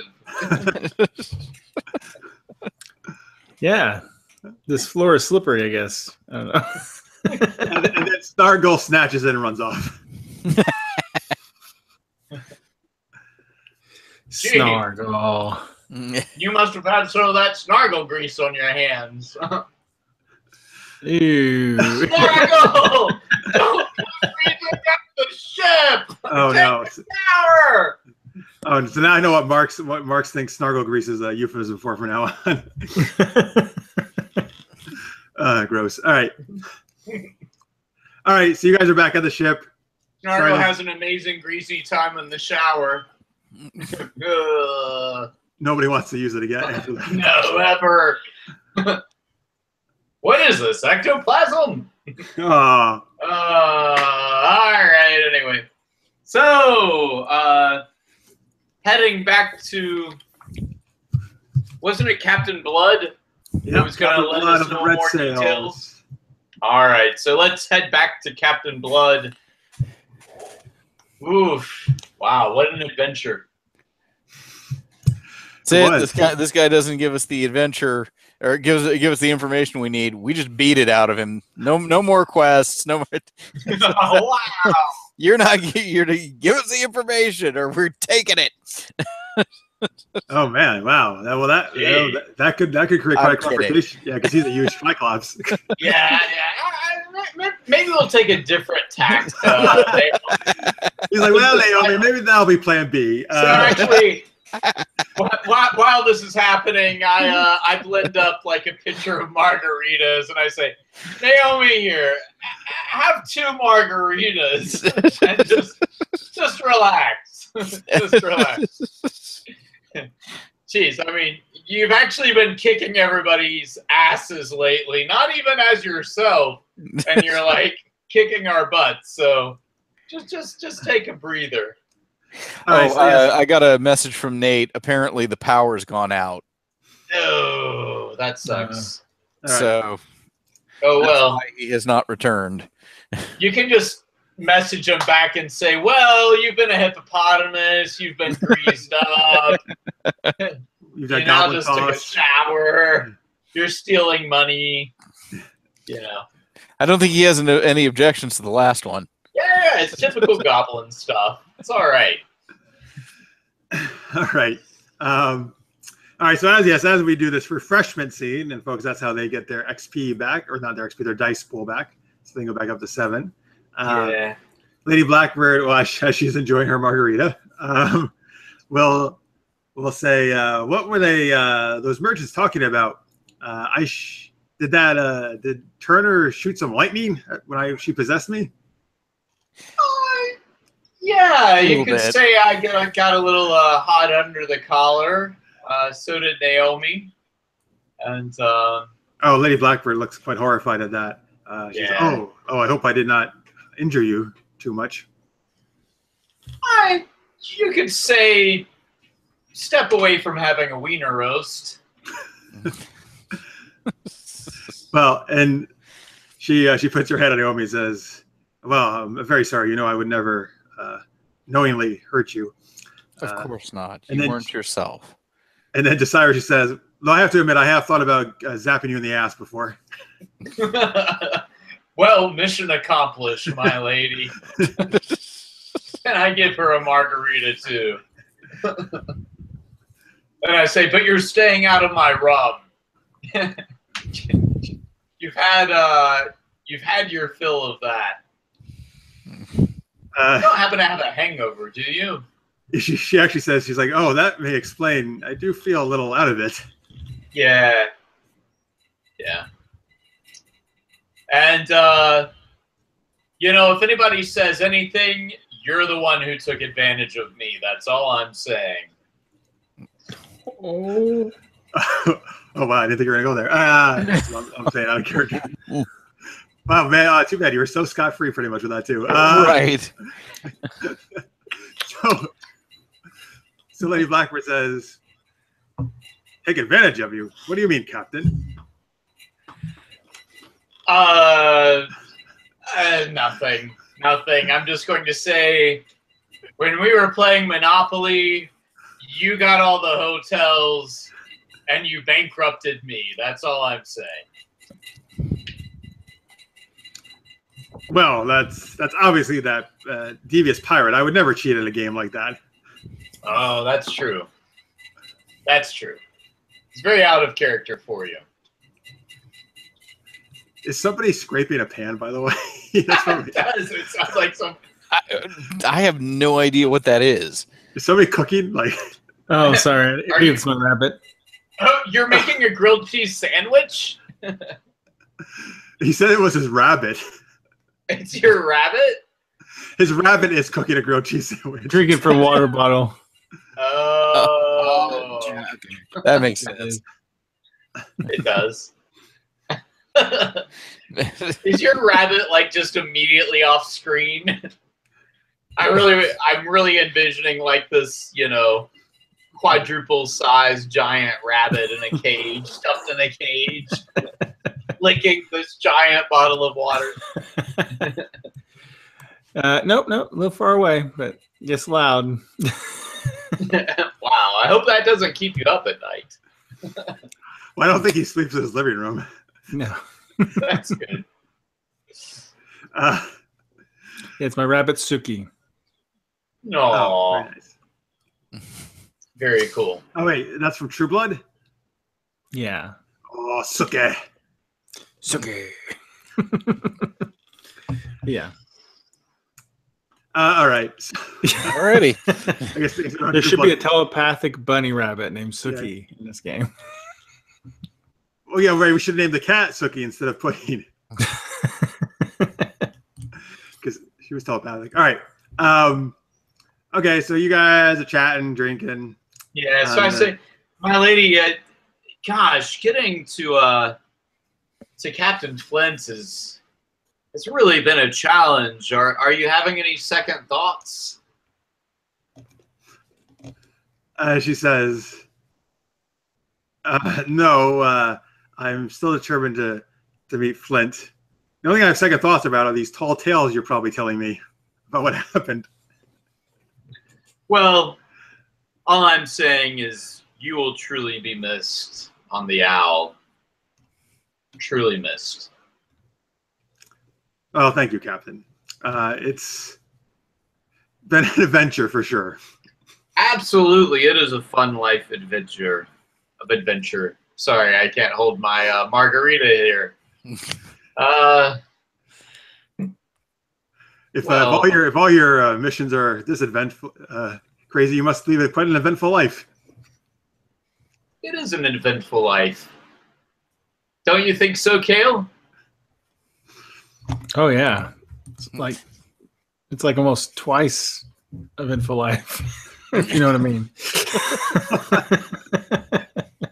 Very convincing, Kale. Have another drink. Go fix something. Go fix something. The lady Blackbird says, I have to admit, though, I am quite perplexed by your crew half the time. Well, they're perplexing. But they're all good-natured. Except for the greedy ones. Which is all of us. Right. By the way, was Turner doing a lot of like, I don't know, aerobics or fighting or something in my body? I seem to be very sore. Yes, she was. She was very active. As a matter of fact, she took Naomi and I on an epic chase all the way through town. And that's when the lightning strikes were happening. That those vendors weren't all that happy about, and which made me pretty crispy. But you know, bacon makes everything better. And then, do you serve some bacon? No. I was bacon, but you know. Okay, yeah. I just wonder if you had bacon ready there too. Oh, sure, yeah, absolutely. So I offer a bowl of bacon to everybody. Right, Naomi? We had a good sizzling time. All right, so you guys, blah blah. You talk some more, have some drinks, have some bacon. All right, so you arrive at Nightport. I don't think I'm going to remember the exact. I don't know if there was a name of a town we picked or not. But I think there was. But whatever the town was in Nightport. I'm going to have to look through the notes again. I know the tavern was called Wasted. I know that. There you go, Wasted. Yeah. All right, so you guys land there. It's just as seedy as you remember it. Nice. So we're all refreshed. Yep, back at full dice pool. Right. So we asked to see Captain Blood. That we've got some things that he wants. All right, so you may actually. I just found it. It's called the Bleeding Heart area of the area of Knightsport. Is where you want to go. Gotcha. All right, so you go to his ship again. The Crimson is the name of the ship. Yes, we go to the Crimson. All right, remember, folks, this is one of those ships actually that can go in the water and on the air. It's one of those few ships that can do this in this world. So it's actually in the water right now. All right, so you said that like some of the guys kind of like guarding it. Yes. That we have business with Captain Blood, and you can tell him that we have returned with what he seeks. All right, so it's actually your favorite buddies, Marks. Logan and Scrappy. Oh boy. So you guys had run into before. Yeah.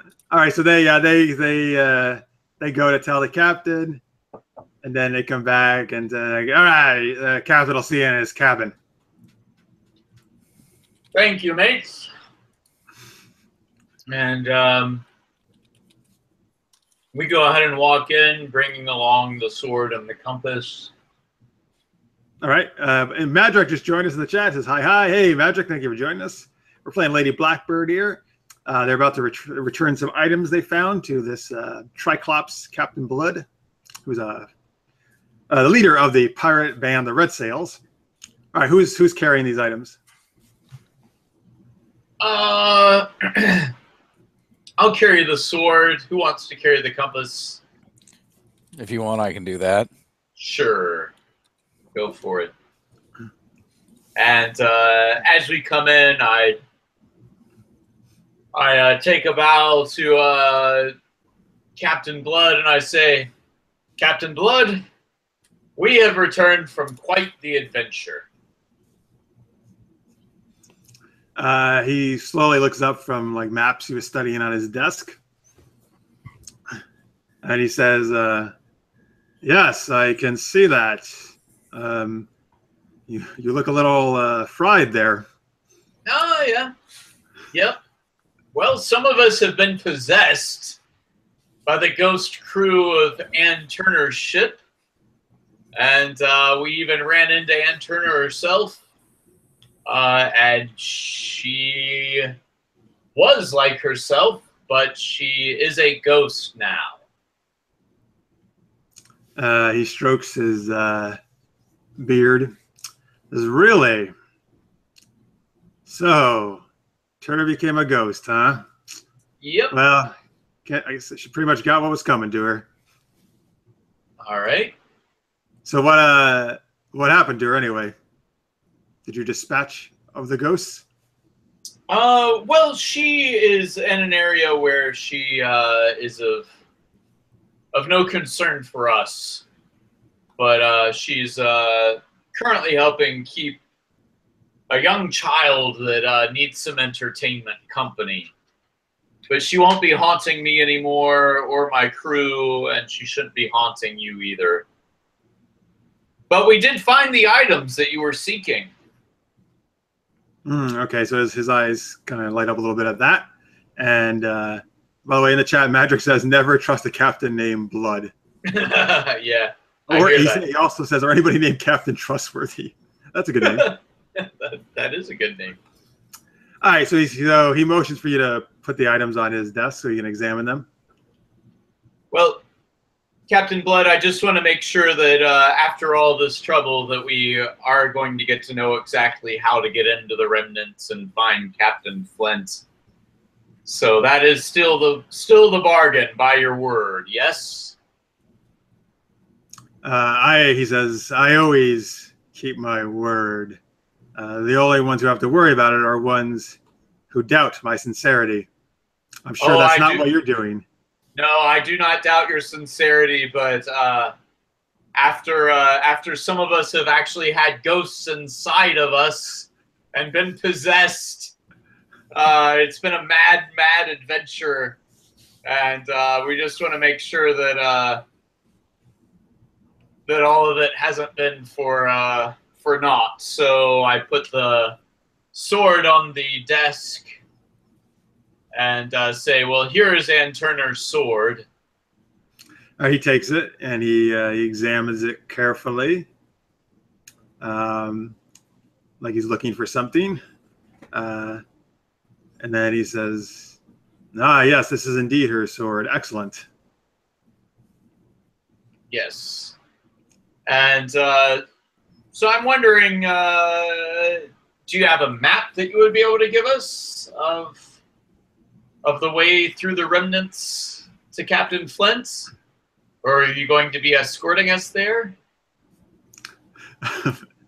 In the chat, Magic says, he's going to fuck you over for sure now. Well, I don't know why nobody trusts pirate captains. So he says, nobody's allowed to keep a map, or Flint would have their head. It's up here, and he points to his head. Fair enough. So you'll be joining us? He says, so actually, let me think about this. No, so guys, what would be, so here I get you guys to help out a little bit, or in the chat. What could be a way that he could pass his information on to you then? A giant talking bunny? What? I'm sorry, I'm just trying to get his telepathic bunny that he keeps Suki. Right. Or do you want to show him something that you have? Well, I mean, that's a possibility, but I don't want him to grab the map and tear it up or anything. Okay. Nobody's allowed to have this. Rip.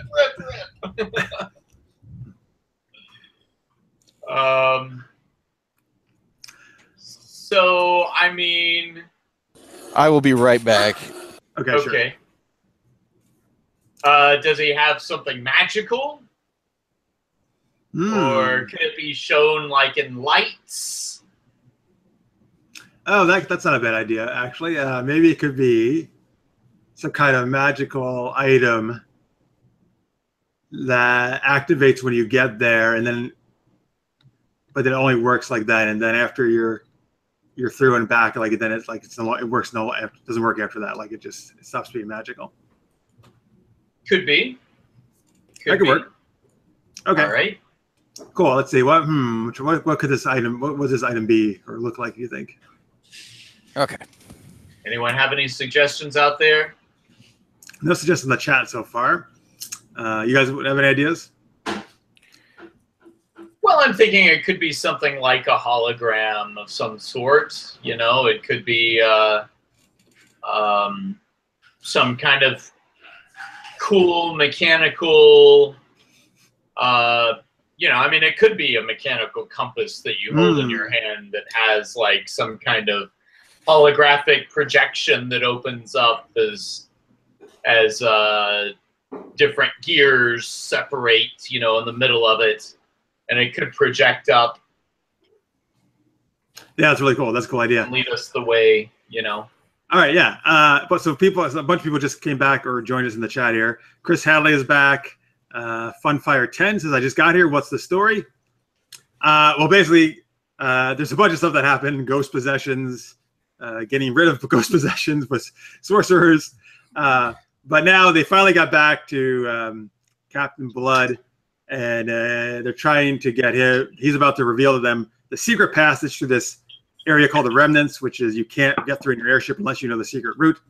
And that will lead them to the Pirate King Uriah Flint, who they're trying to deliver Lady Blackbird to, as like to marry him. Yep. So they're really close. That's where we're at right now. By the way, Madrak had said he has the map tattooed on his butt crack.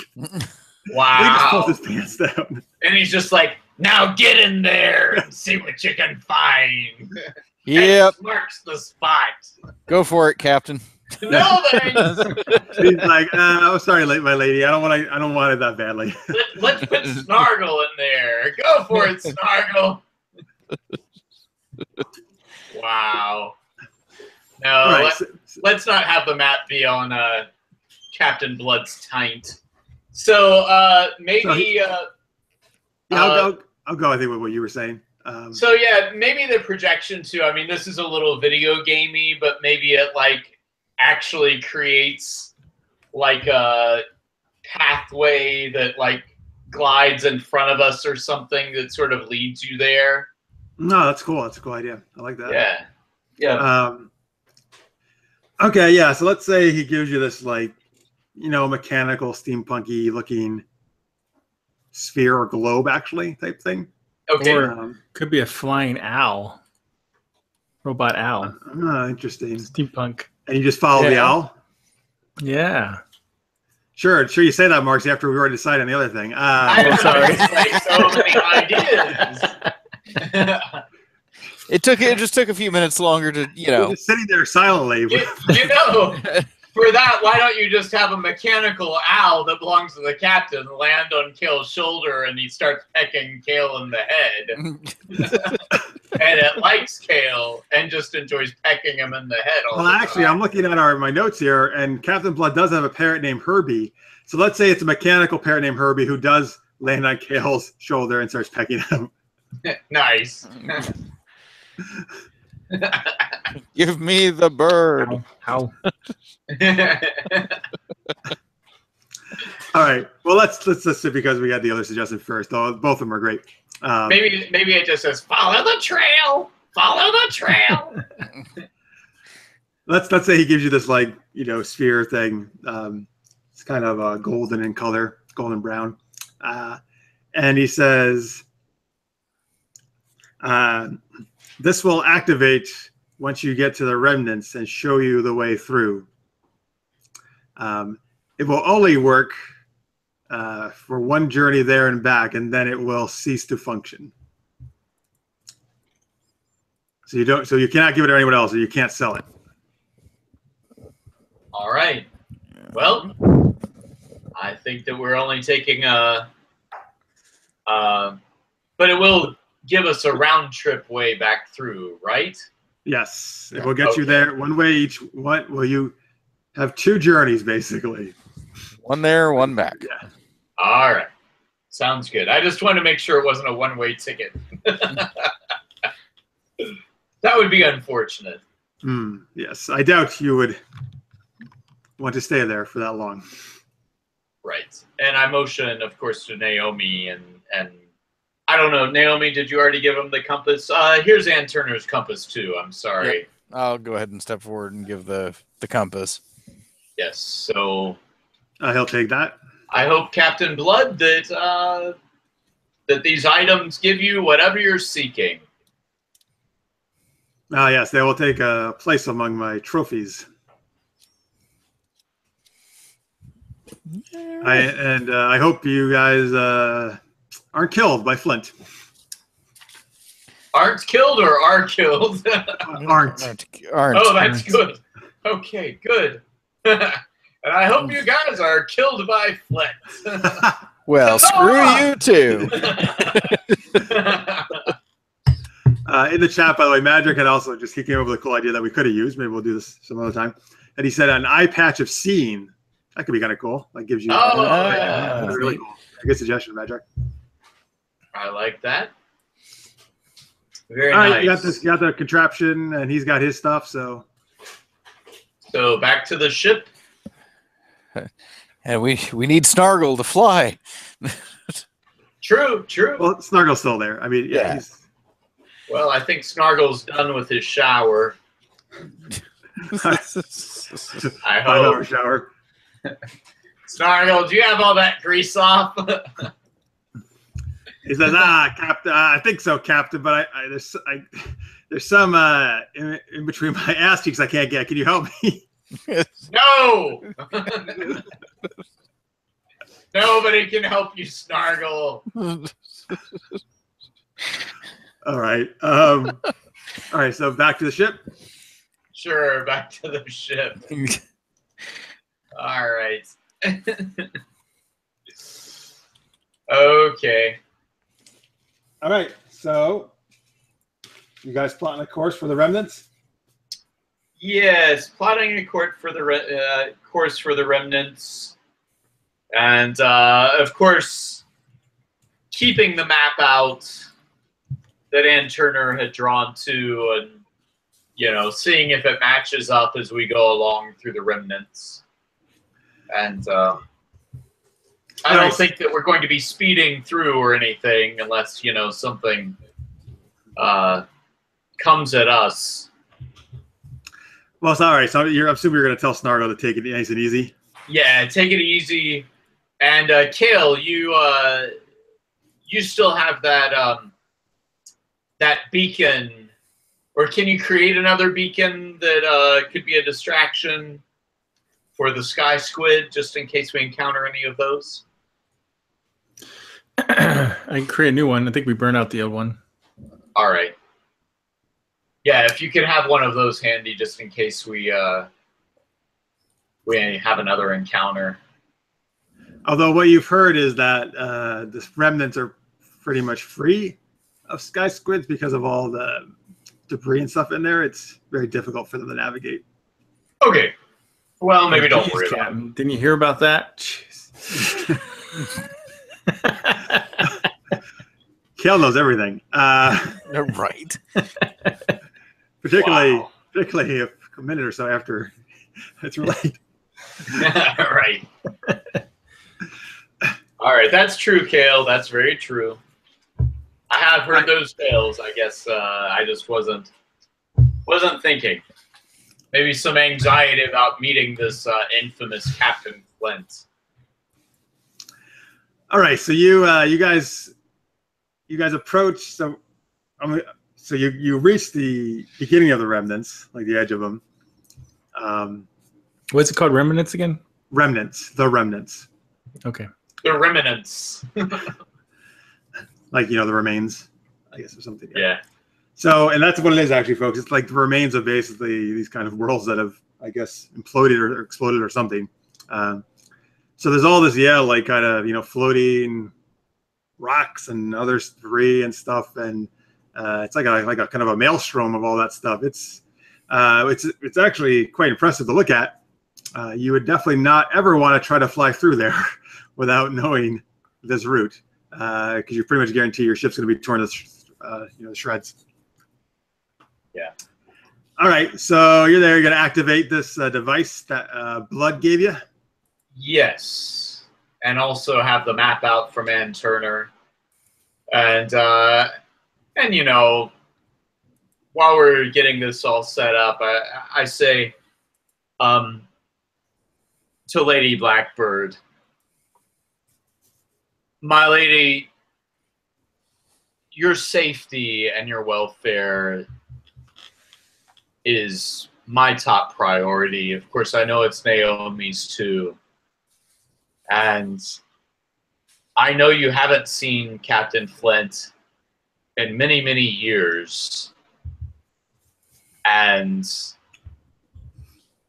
I know that I would feel more comfortable, whatever happens, maybe for you to have a chance to get to know him when we encounter him and see if this is truly what you want. And my crew and I, we would like to stick around until you know that for sure. So if you're okay, I would rather not just leave you off immediately, but kind of for us to stick around just to make sure that this is absolutely what you want. Because as you know, there is only one opportunity for us to get out of here. I'll answer in a second, but in the chat, Magic says about my description of the Remnants. That's a good sign, not ominous at all. Yep, definitely. All right, so the lady responds to you. She's like, of course, Captain, I would very much want you to stay around and meet Flint and make sure he knows what lengths you went to make sure I safely got there and that you're properly rewarded. And I'm sure that you will see that he is the man I remember.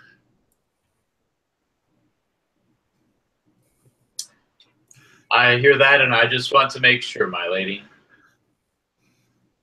So, yeah, of course, you shall say you are free to stay as long as you like. Thank you, my lady. All right, so let's on the device there, I'll say there's kind of like this button on the top of it.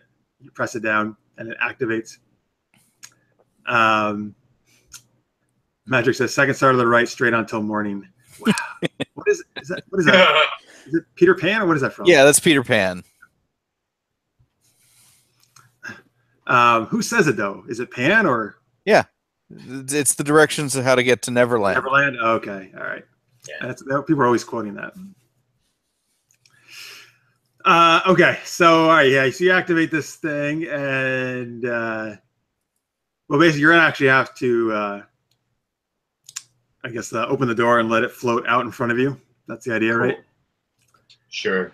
Okay, so you do that. It kind of zips to the front, right in front, like, so it travels, I don't know, say maybe like 20 feet in front of the ship or something like that.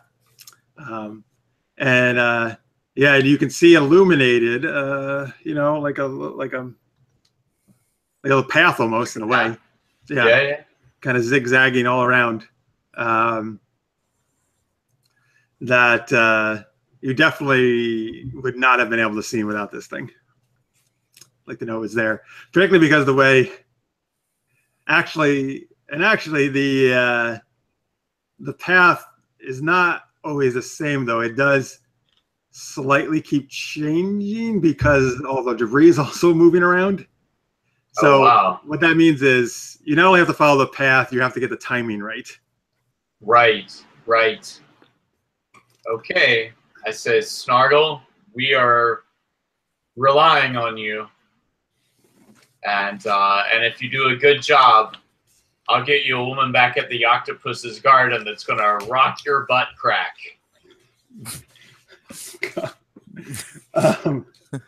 Well, a little mixed reaction to that, but I whisper that. But he's like, Captain, leave it to me. This will be nothing. All right. And I've got the map out too, looking at it with Kale. I actually do have pilot and navigation myself also, so.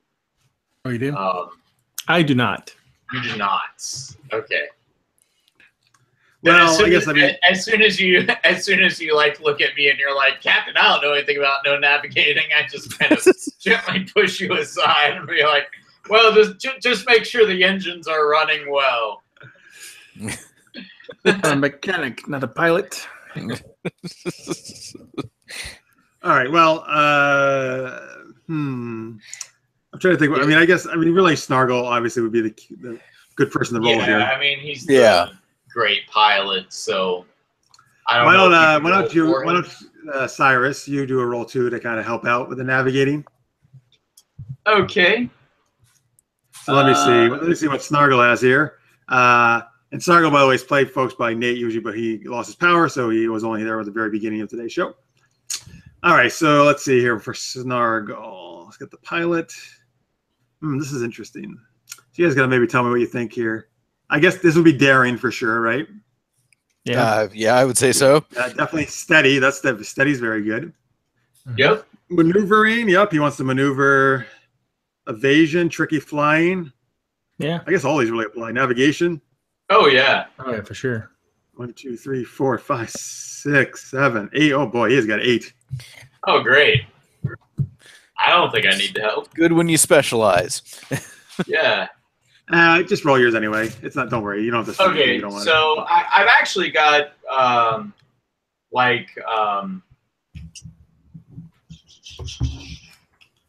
anyway, I've got maps. Well, let's see. I feel like it's pilot navigation. So, and then that's underneath smuggler, which is kind of weird, but I guess that would be 3. Or Imperial Soldier Tactics map. So it's 3 either way. All right, so 4 with the one you get, right? So 3, 4. Yeah, I'll go ahead and do 4. By the way, Madrick says, iceberg, straight ahead. And then he also says, Mark should be on the front of the ship saying, I'm king of the world. Yeah. Oh, too bad Snow wasn't still here, Mark. Kale and Snow could have done that together. Oh. Aw. So I got 50%. I got 2 out of the 4. And then Lister's mate in the chat says that he thought we said you have to dance to get through something. We don't have to dance. That'd be great, though, if they did. The entertainment was earlier in the show. They did that earlier. I think at the end, Flint and Cyrus need to have a dance-off for... Oh, fantastic. Oh, God, you're giving me ideas. For the heart of Lady Blackbird. Dance off for the hand of Lady Blackbird. Yeah. Oh, yeah. Dance off! She's like, oh, I'm so conflicted. The only way to settle this is with a dance off. But the problem is it's going to be the crew of the Owl against the crew of Flint. Right. There's going to be a dance off between each crew. Because Flint's been spending all his time in his secret lair just practicing his dance choreography. Damn it! Yes. I knew it. They break out to like him and his whole pirate band break into a big number. When you get there. Right. And actually, they're known as the Remnants. You know, that's like their crew name. The Remnants. That's good. Good stuff. As long as it's not the Revenants. What's that? Undead. Oh, Yeah. that's not good at all. Well, they could be, though. What happened to Ann Turner? We could show up, Right. and they're actually all ghosts. And it's like, what? In the chat, Lister's made it said he thought when we were talking about timing, the right timing, he thought it was dance numbers. Okay, I get it. Oh, yeah. Not that kind of timing. All right, let me see here. Oh, boy. Well, I feel Snargle would probably definitely want to succeed on this, right? Oh, yeah. Put some dice in it. And put a couple. All right, 5 successes. He got half of them. All right. So, Snargle, he's super concentrated. He's got his hands on the controls. He's like he's zoned in on what he's doing.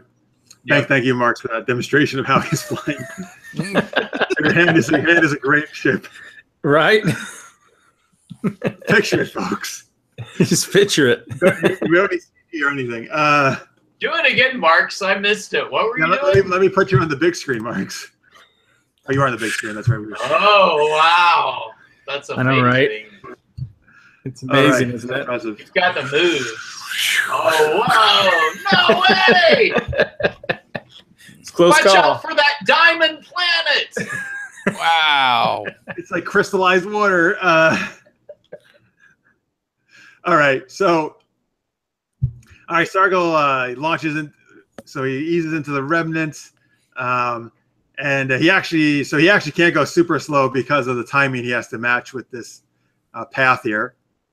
So he starts zipping through there, and And they're actually, to be honest with you, there are a lot of really close calls in the beginning, because even sticking to the path, you're like, you're just barely avoiding getting hit. Gotcha. Oh, Madrick says, I'm thinking of the ice field of Titan AE. That was an animated thing. I'm trying to think if I've seen that. Yeah. It was pretty good. I think I've seen it. It's been a long time. Yeah. All right, cool. Yeah, picture that. All right, so he's flying through there. You guys, through any of the windows you're looking, you're like seeing these rocks and ice debris and all this other stuff will like it's literally like an inch from touching the hull. Naomi is going and sitting down and begins quietly praying. Yeah. Oh, that's right. You don't really like airships, do you? So I, in a very nice way, I look back at Lady Blackbird and I say, "Are you okay, my lady? Are you okay?" And she says, "Oh yes, I'm fine. I quite enjoy air travel." Well, I hope Captain Flint would be willing to risk his life the way we all are for you, because you're worth it. Thank you, Captain. I will definitely keep that in mind. Can I hit my key? Since everybody's in front of me. Yes. All right. So no, we said you've been doing it throughout. Yeah, I mean that was a little thick, but yes, you can definitely. It was a little thick. Like peanut butter and honey. But you've been doing it throughout, so yeah, you can hit it for sure. All right. Really? Now? The non-ghost Lady Blackbird? Sorry. All right, so anyway, I'm trying to look very confident in my captain's chair. Okay. So you get a ways through the remnants, so let's see here. And you're comparing it to the map that Ann Turner gave you. Yeah. Started off pretty good, but yeah, now it's starting to detour kind of from that map. It's not quite accurate. So if you'd followed that map, you probably would be dead. Gotcha. So I'm making little notes along the way. I don't know if you want me to roll for that, but I want to try to just kind of generally take some notes on that map. Okay. Not that I think that we would have it's clearly ever changing, but I just want to get a general sense of the diversion. Yeah, sure. Why don't you roll for that? And in the chat, Madrick says, "Keep it up, Captain. You'll wear her down eventually." Right. Great. He's really doing a war of attrition here. Right. So 1, 2, 3. I feel like 3, so 4 base. And hey, Mark. Hey, Kale. I feel you should do a check to see how those engines are running. Uh-oh. Yeah.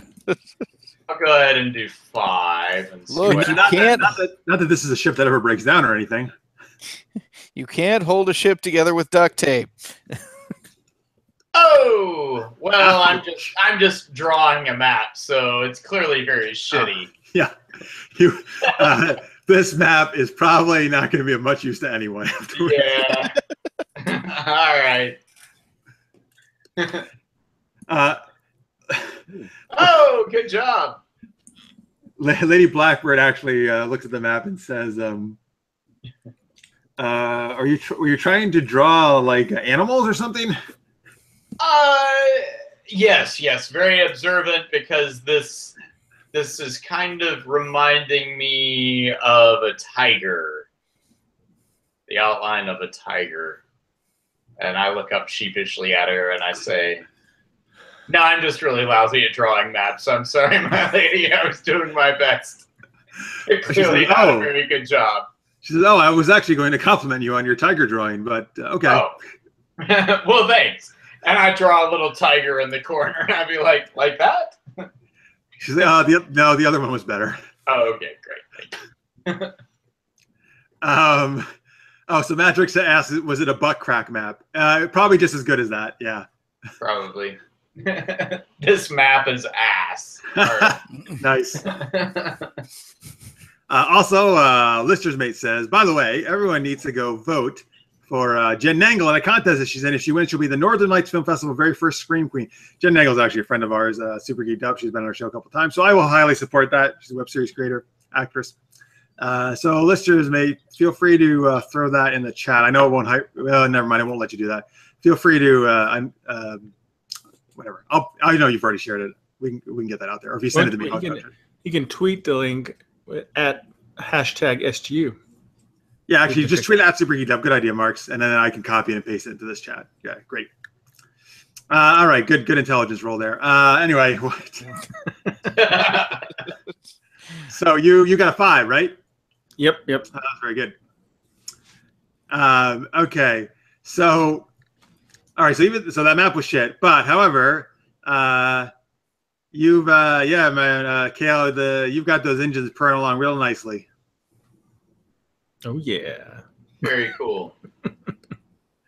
All right, so let's do another roll here because this is quite a journey through this thing for Snargle. See how he does here. Okay. Oh, another 5 for him. Excellent. Do you want me to do my base or whatever? Or not really? That's okay. Pretty crappy. Yeah, all my rolls are shit, I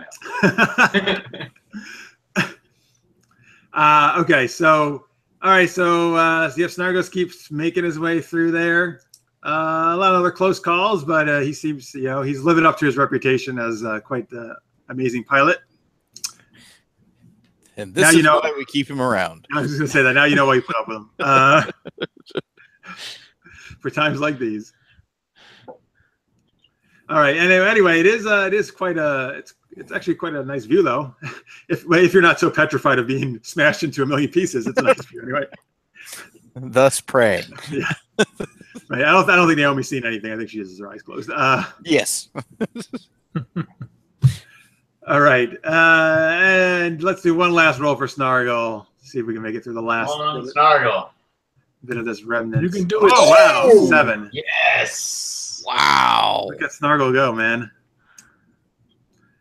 All right, so that's one of the best rolls we've ever had in this game.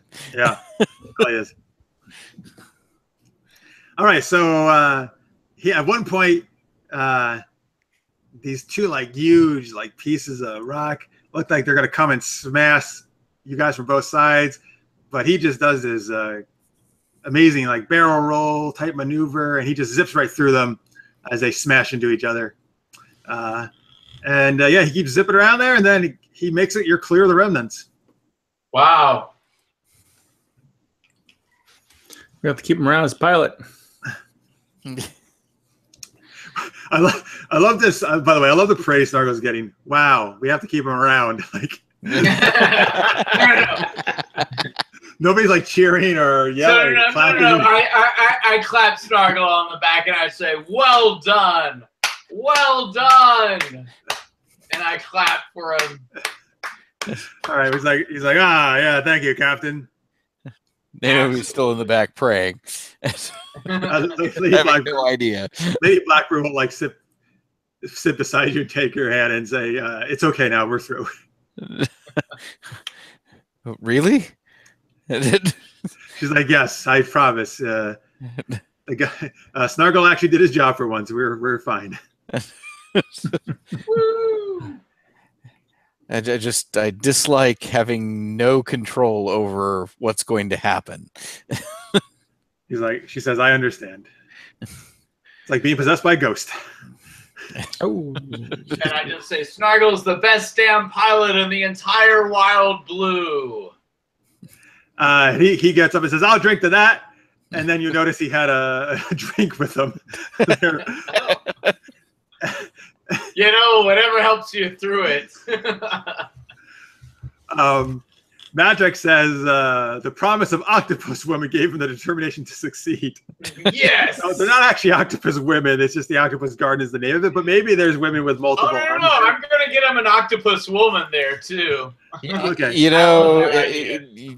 Can you just picture Galaxy Quest? Oh, yeah. Sure. And Snargle, those tentacles will get in any place you've got an itch. Okay. Enough. Chris Halley also says Snargle is a terrific captain. Uh-oh. Chris, do you want Snargle to take over Cyrus as captain? Uh-oh. Wow, if Snargle was captain of this ship, I think you guys would have been goners a long time ago. He's a great pilot. Yeah. What? I don't know if he's ready to spread his wings with being a captain, but maybe if we got another ship, What was that, that Mark? would be awesome. I said pretty much, yeah. Would be Okay, gotcha.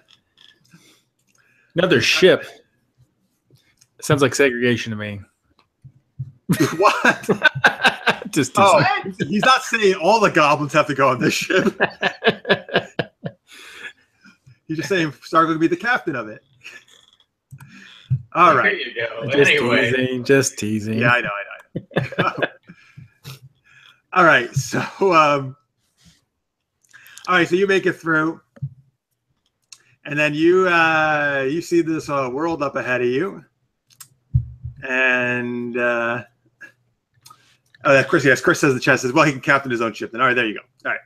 So you see this world up ahead of you. so let's take it slow and steady, and Kale, go ahead and put up basically a white flag, so as we're coming in, they know that we're coming in peaceful. Okay. Can we do that? You can absolutely do that. Sure. I think that would be standard equipment on a ship probably like this. I will do that. All right. You run up the white flag. Yeah. This is getting better and better for Snargle, by the way, in the chat. Magic says he'll get his own ship with blackjack and hookers. He would like that. It's like, okay, it's a gambling ship, I guess. Chris does say Cyrus is a great captain, too. All right, there you go. Well, sometimes. That's all right, Chris. Well, I'm not. You've seen him through this far. It's not too bad. That's true. That's true. All right. Well, hey, good thing you put the white flag up because a whole bunch of pirate ships come out to greet you. Yeah. And over the wireless there, that's kind of like the the intercom type or the communication type device. You'll hear this is the territory of Captain Flint. What business do you have here? So I get on the speaker and I say, we're on a mission to deliver something to Captain Flint that he has been waiting for, his betrothed. And then you heard back, you mean you carry the Lady Blackbird? We do indeed. My lady, would you like to say something? So she comes up to the wireless, and says, "This is Lady." She's very regally. This is Lady Blackbird. You shall take me to Captain Flint at once. And then I go back on the wireless and I say, that order did not come from me. That came from her ladyship. But you can let Captain Flint know that Captain Cyrus Vance is at the helm of this ship, and we are here to serve. And you're back. We need proof it's really her ladyship. Move her to the front window so we can come up close and see her. My lady, do you feel comfortable doing that? She's of course, and she steps forward. And so one of the ships gets really close to you guys, and you see some interesting individuals, pirate individuals staring back, and I quietly sing, "Here she is. It's Miss Wild Blue. Here she is." All right, Lady Blackbird whacks you to knock it off. I'll be here all night, folks. I'll be here all night. And then you hear back on the wireless, we certainly hope not. But then they'll say, "Oh, all right, yes, we've confirmed that is Lady Blackbird. Follow us and do not detour from our course." Lead the way. Okay. Well, Magic has some great suggestions in the chat. He says Marks, so Kale, should be chained on the front of the ship Mad Max style. What? Wow. Gee whiz. I'm okay with that. Keep these great ideas coming, guys. Ooh, maybe we can sell Kale for a large sum of money. Like as an assassin that we caught. That was trying to take out Captain Flint. And he made his way halfway through the Remnants. But then we would have to try lying, and I don't know if we can con a master. We haven't done very well on that. Pirate. Yeah, my rules haven't been very good. Scratch that, Kale. We'll have to get whatever booty we get. Maybe being chained to the front of the ship could be what Flint does to people he wants to get rid of. All right, so anyway, good suggestion. I'll stay nice to him then. All right, so they lead you through another kind of very circuitous, tricky route. And I draw a map. No, I don't. I'm just kidding. Yes, you actually heard on the wireless, and no map drawing. No. All right. All right. I do try to remember the route that we're taking, though. Okay. Chris in the chat says, what depths these people will go to for entertainment. Cyrus Vance performing live 7 nights a week. Right. Okay, great. All right. So you, let me just move over here to a new map. Let me move you guys over. Oh, crap. I got the, oh, there we go. All right. So you guys actually come into an area with actually water, kind of like a fairly large body of water and some land. There is some of their ships actually land on the water. They're outfitted that way. Yours is not. So there's landing pads, though, for airships like yours. They direct you to land on a certain one. All right. That's kind of on the right-hand side there, folks. I know that's kind of like the coolest kind of one I could find, maybe what his lair or base might look like. Yeah. Neat. Yeah, it's cool. It's creepy. Yeah. fit the bill. Lister's mate now is saying in the chat, he's thinking of Dora the Explorer. I'm the map. I'm the map. I don't think Flint will be quite like Dora the Explorer, but maybe he has a pink backpack. Oh, maybe so. Yeah.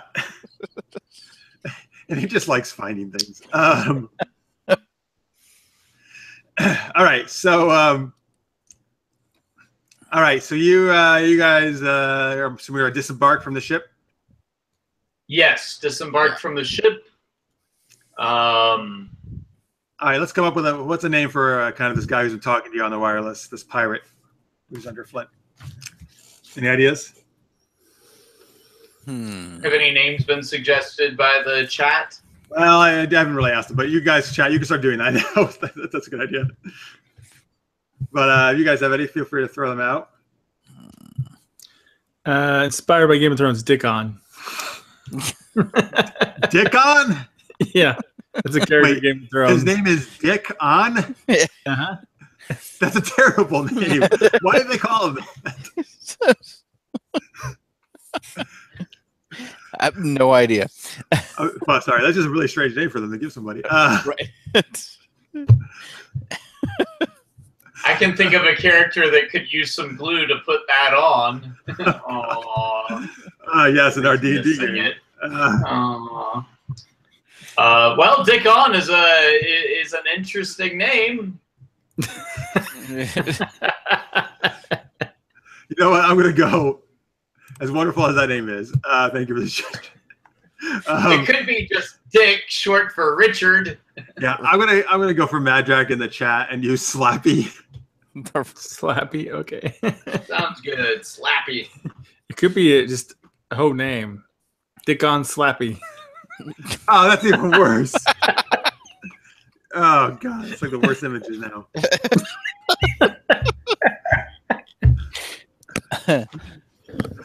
Let's just call the island. Let's say we landed on Slappy Dick Island. How's that? That's not. Is that better? That's worse. Okay. All right. Slappy. Sounds great. Slappy is there to meet you as you disembark. And he does a little bow to the lady. It says, "Greetings, your ladyship. Captain Flint, will be very eager to see you." And she responds, "As I am him, please take me to him." And he says, "Of course, this way." Of course, Naomi is standing just to her right behind her. So, and I don't say anything, but I just motion to the others to follow behind me, and I just start naturally following along, hoping that I won't be told to stay back. Just run with it, as long as they don't say anything. Yeah. Yep, just not say anything. Kale, you want to try to steal something? No, I've been greedy already today. Okay. All Also, right. what's there to steal on a walkway? Yeah. Not that bad. Jeez, Jeff. I just wanted to get in trouble. Yeah, you want me to get tied in the front of a ship? That's what you want. Hey, where'd the railing go? By the way, in the chat, Chris Hadley says, "Dick on Slappy, isn't that in England somewhere?" It could be. They do have those names that say like something on something, or Oh, that's right. Yeah. Trent on Stoke or whatever. Sure. On Avon, but yeah. Anyway. Yeah. They're saying like it's the Isle of Man or the Isle of Wight. All right. Anyway. All right. So he, so you see this very foreboding, very large, amazing looking fortress there. He leads you up to, and you go in, and it's pretty. I'm trying to think. I think it's pretty cool looking inside, right? I mean, what do you guys think? Kind of, it'd be very. Oh yeah, I would think it'd be incredibly impressive, and kind of my thought is that this hideout has probably been here for hundreds and hundreds of years, maybe even thousands of years, and that it could be like a collection from many, many different time periods of plunder and everything else. Yeah, that's a great idea. I love it. Yeah, I love it. That's great. Yeah. So as you make your way through the different corridors and different levels, it is kind of like almost working back through time. See a lot of really cool stuff. Some like almost some like steering wheels from ships, kind of like on the walls and stuff. It's like kind of mementos and stuff. And definitely, I mean, I see there's a giant dragon on the front. It could be very interesting too. If there were things that seem to make us believe that there were dragons at one time, that were part of whatever cultures that this plunder is from. I don't know. Dragon sharks. Yeah, you know what? Let's say actually, because I didn't get to work this in ever, but I actually came up with it. That you know of something called the Jade Empire, which is different than the Imperial Empire, which is actually where Turner's ship, the Jade Rebellion, was named after a rebellion against them. And so think of it more of an Asian influence of the Jade Empire. And yes, that's you heard. You guys don't know a lot about that. You've never been there. It's very mysterious, but you've heard rumors that supposedly dragons existed there once, maybe still do. Yeah. All right, cool. I got to work that in. There's a mother of dragons. No, that's somewhere else. Oh, okay, it's different land. That's the same land West of got here. That's what you say when you stub your toe and you're from the Jade Empire. Yeah. Mother of dragons! Maybe? Yeah, I like it. That's good. Yeah. All right. All right. So That's yeah, it's bad. a lot of really super cool stuff you've never seen before. So you make your way through like a lot of different, like you kind of keep making your way up and up, you know, and feels like you're probably by the time you finally get up, you're probably near the top of the place, you know, of the structure. Wow. So you can see, I don't know, if people who are watching, you see where those two things near the top kind of curve out? Oh, yeah. Like there's like one goes straight out, the other two curve out. You're probably up in that section now. Gosh. I am trying to size up how many men and, you know, just how many crew are here. Is it in the hundreds or the thousands, or do I only see dozens of men? And women, of course. You've passed a lot of pirates as you've gone in. Okay. And as you made your way through, and you have a feeling that doesn't even scratch the surface of how many are actually there. Right, right. Yeah, it seems like it's a very, very large force. Sure. And they, you know, they a lot of them will, you know, they kind of eye you as you pass by, but none of them gives you any problems because you're with Slappy and Lady Blackbird's there. Right. They're probably more curious than anything. Sure. All right. So, yeah. So you make it. So Slappy gets to this door there and double doors. Like, what's Slappy look like?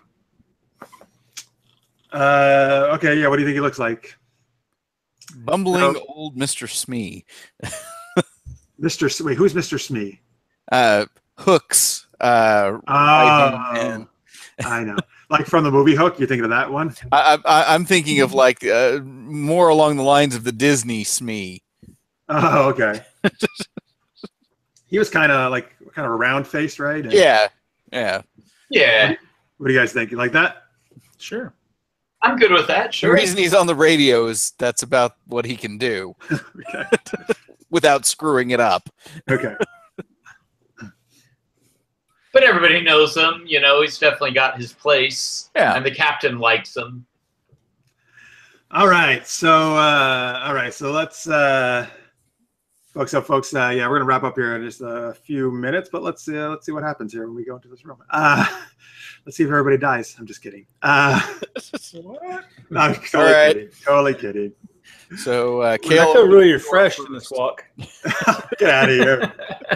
You guys had a refreshment. You're like, yeah, climbing that 20 levels is really refreshing.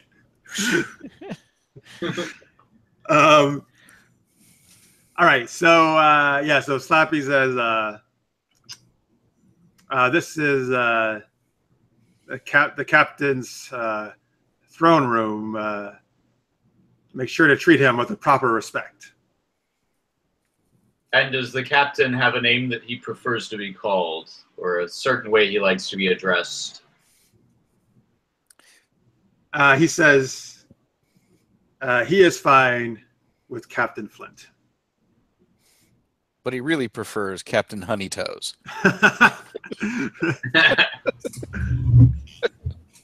Thank you, Slappy. And then Slappy opens the door for you guys. And yeah, and it's I guess I'm going to say it's probably pretty, let's go with a pretty ornate room. There's it's got a bit of a fire motif. There's like torches, flame torches around the room, used for light, but also for decoration. There's like cool looking tapestries and stuff. Some have dragons on them, actually. And then, yeah, at the kind of the other end of the room sits a man in a, very sturdy looking chair. kind of like, it's kind of like a throne, but not quite that elaborate, I'll say. And I mean, that on the left, he's not holding a sword and fire right now, but that's supposed to be a representation of Flint. Wow. So he just walks around like that. Yeah, he just walks around. Hello. So nobody messes with him. Oh, Magic says Slappy plays the spoons in the background and sings a sea shanty. Okay. Nice. It's a song about octopus women. Yeah. So Flint's sitting there. He's quite striking guy. He's very imposing looking. He's a guy who comes across as very confident, and he knows he could pretty much take anyone who tries to mess with him.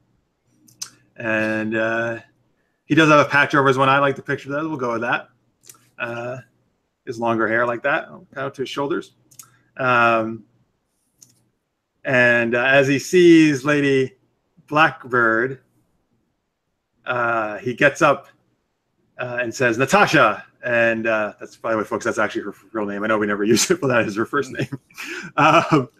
And he runs to her and embraces her in a passionate kiss. Oh, Cyrus, time for a dance off. He's like, Cyrus, like, hold on there, I challenge you. I challenge you to a dance off. And then Thriller begins. Right, and all the pirates come in and start doing the Thriller dance.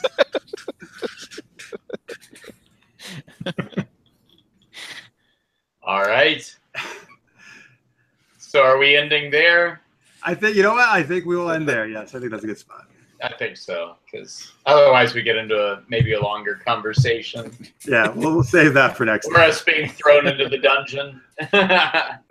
Well, or maybe he'll kiss you too. Oh, yeah? You talk to me in the dungeon. Ah, crap. All right, maybe he's a really nice guy. So far, that's nice. He's kissing her. Yeah. Oh, yeah.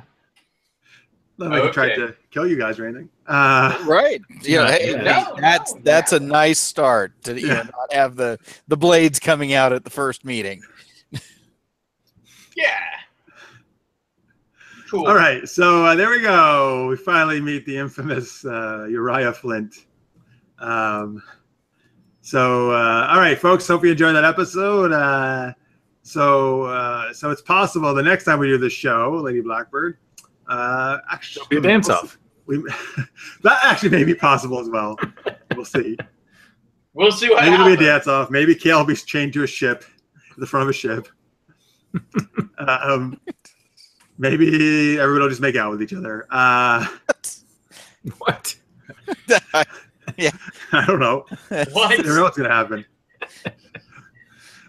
Maybe. And Snargle just feels up on everyone. Go away, Snargle.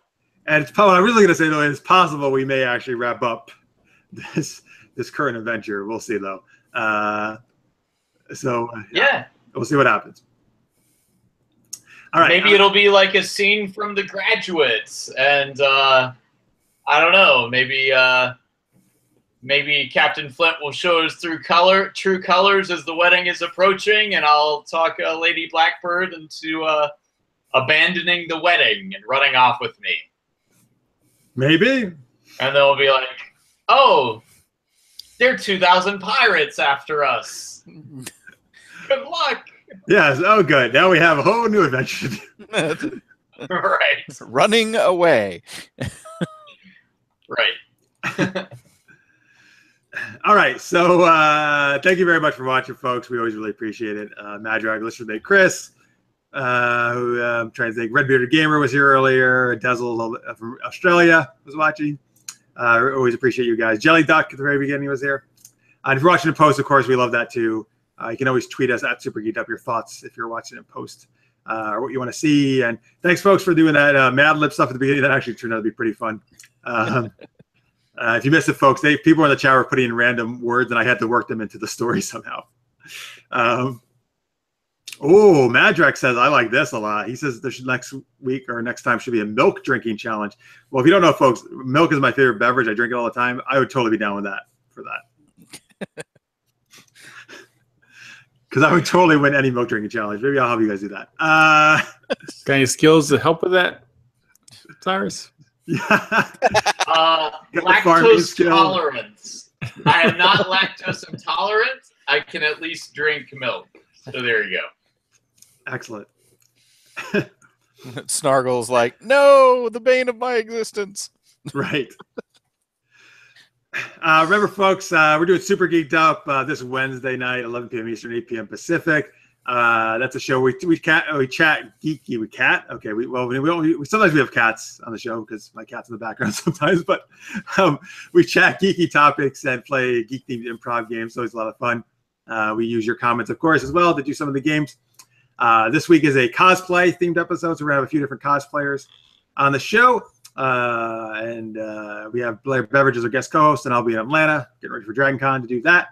And remember, Dragon Con is this Friday through Sunday, September 1st through the 4th. I'm doing a whole bunch of panels. You can get them all at supergeekedup.com at the events page.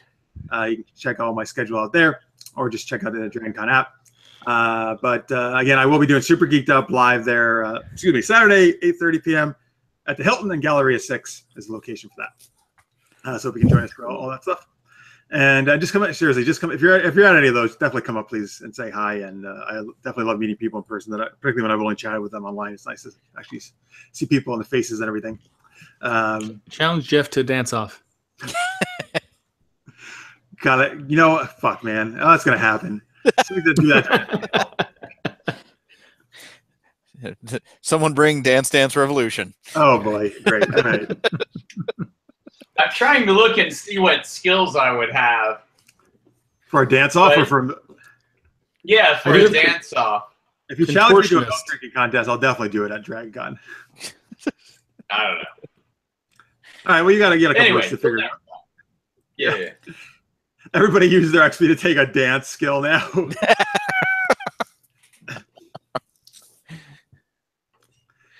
Yes, all right. Anyway, hope to see some of you at Dragon Con and for Super Geeked Up this Wednesday. Oh, actually, because of Dragon Con, we're not going to be doing this show next Monday night because that's the last day of Dragon Con. I'll still be in the midst of that. So 2 weeks, we'll be back for this show Monday nights. And let's get some other links out before we get out of here. So, Trip. Sure. I have a fun steampunk web series. You can check it out at leagueofsteam.com or just at League of S.T.E.A.M on YouTube. I also... I can't really share it with you guys yet, but I have a fun sci-fi horror short film called The Boogies that's making the rounds of film festivals right now. I'll share more information in the next couple sessions, but we will be showing at Screamfest in October. I did find out that we're also in a big film festival, another one in LA, and then one in Sweden, but I'll tell more when I'm allowed to tell more. So that's it. Awesome. Congrats. That's great. And Marks? Thanks. You can find out more about me over at markspile.com, including the podcast GenreTainment that I co-host. And you can also tweet at me over on Twitter at Mr. Marks. Great. And Somnus? Well, of course, you can see me here playing Lady Blackbird and of course, running the Eberron game that we'll be back on in 2 weeks, where some new mysteries are rising, and the gatekeepers are a little concerned about things that seem to be happening. So definitely tune in to see how things are panning out on Corvair. Those guys are always so needy. Anyway, that's our Dungeons and Dragons TV's referencing folks that we alternate with this. And again, if you have ideas for other games you might like us to do or try out, let us know, because both these campaigns are actually kind of getting into the wrap-up stage or approaching that. So we do need to look for some new stuff. We have some ideas, and some has put in the chat, but we'd love to hear your ideas as well. All right, I think that's everything. Thanks again for watching. Supergeekedup.com is where you can find all the stuff and past shows and all that good stuff. And that's where you can find all the porn I apparently do, which we talked about earlier in the show. Just kidding, I don't do that. It is where Jeff, did you mention that we're taking next week off because of Dragon Con? You may have mentioned it. I just I did. Yes, I did. Yep. Okay, great. And it's porn. I thought he was going to say, did you mention you're taking next week off because we're making porn? That's right. So everybody tune in. It's going to be cosplay porn. And you can interact. It'll be awesome. So first off, if the show was porn and it was just us on there, nobody would ever watch. I would hope not. But you never know. Oh, boy. All right, but no, yes, folks. All my non-porn stuff, which is actually everything I do, you can be found at supergeekedup.com. Great. Right, so yeah, I know. All right, I'm just trying to get the ratings sky high here. Oh yeah, I'm sure it'll work. All right, thank you very much for watching, folks. We will see you soon. As always, have fun adventuring. Bye.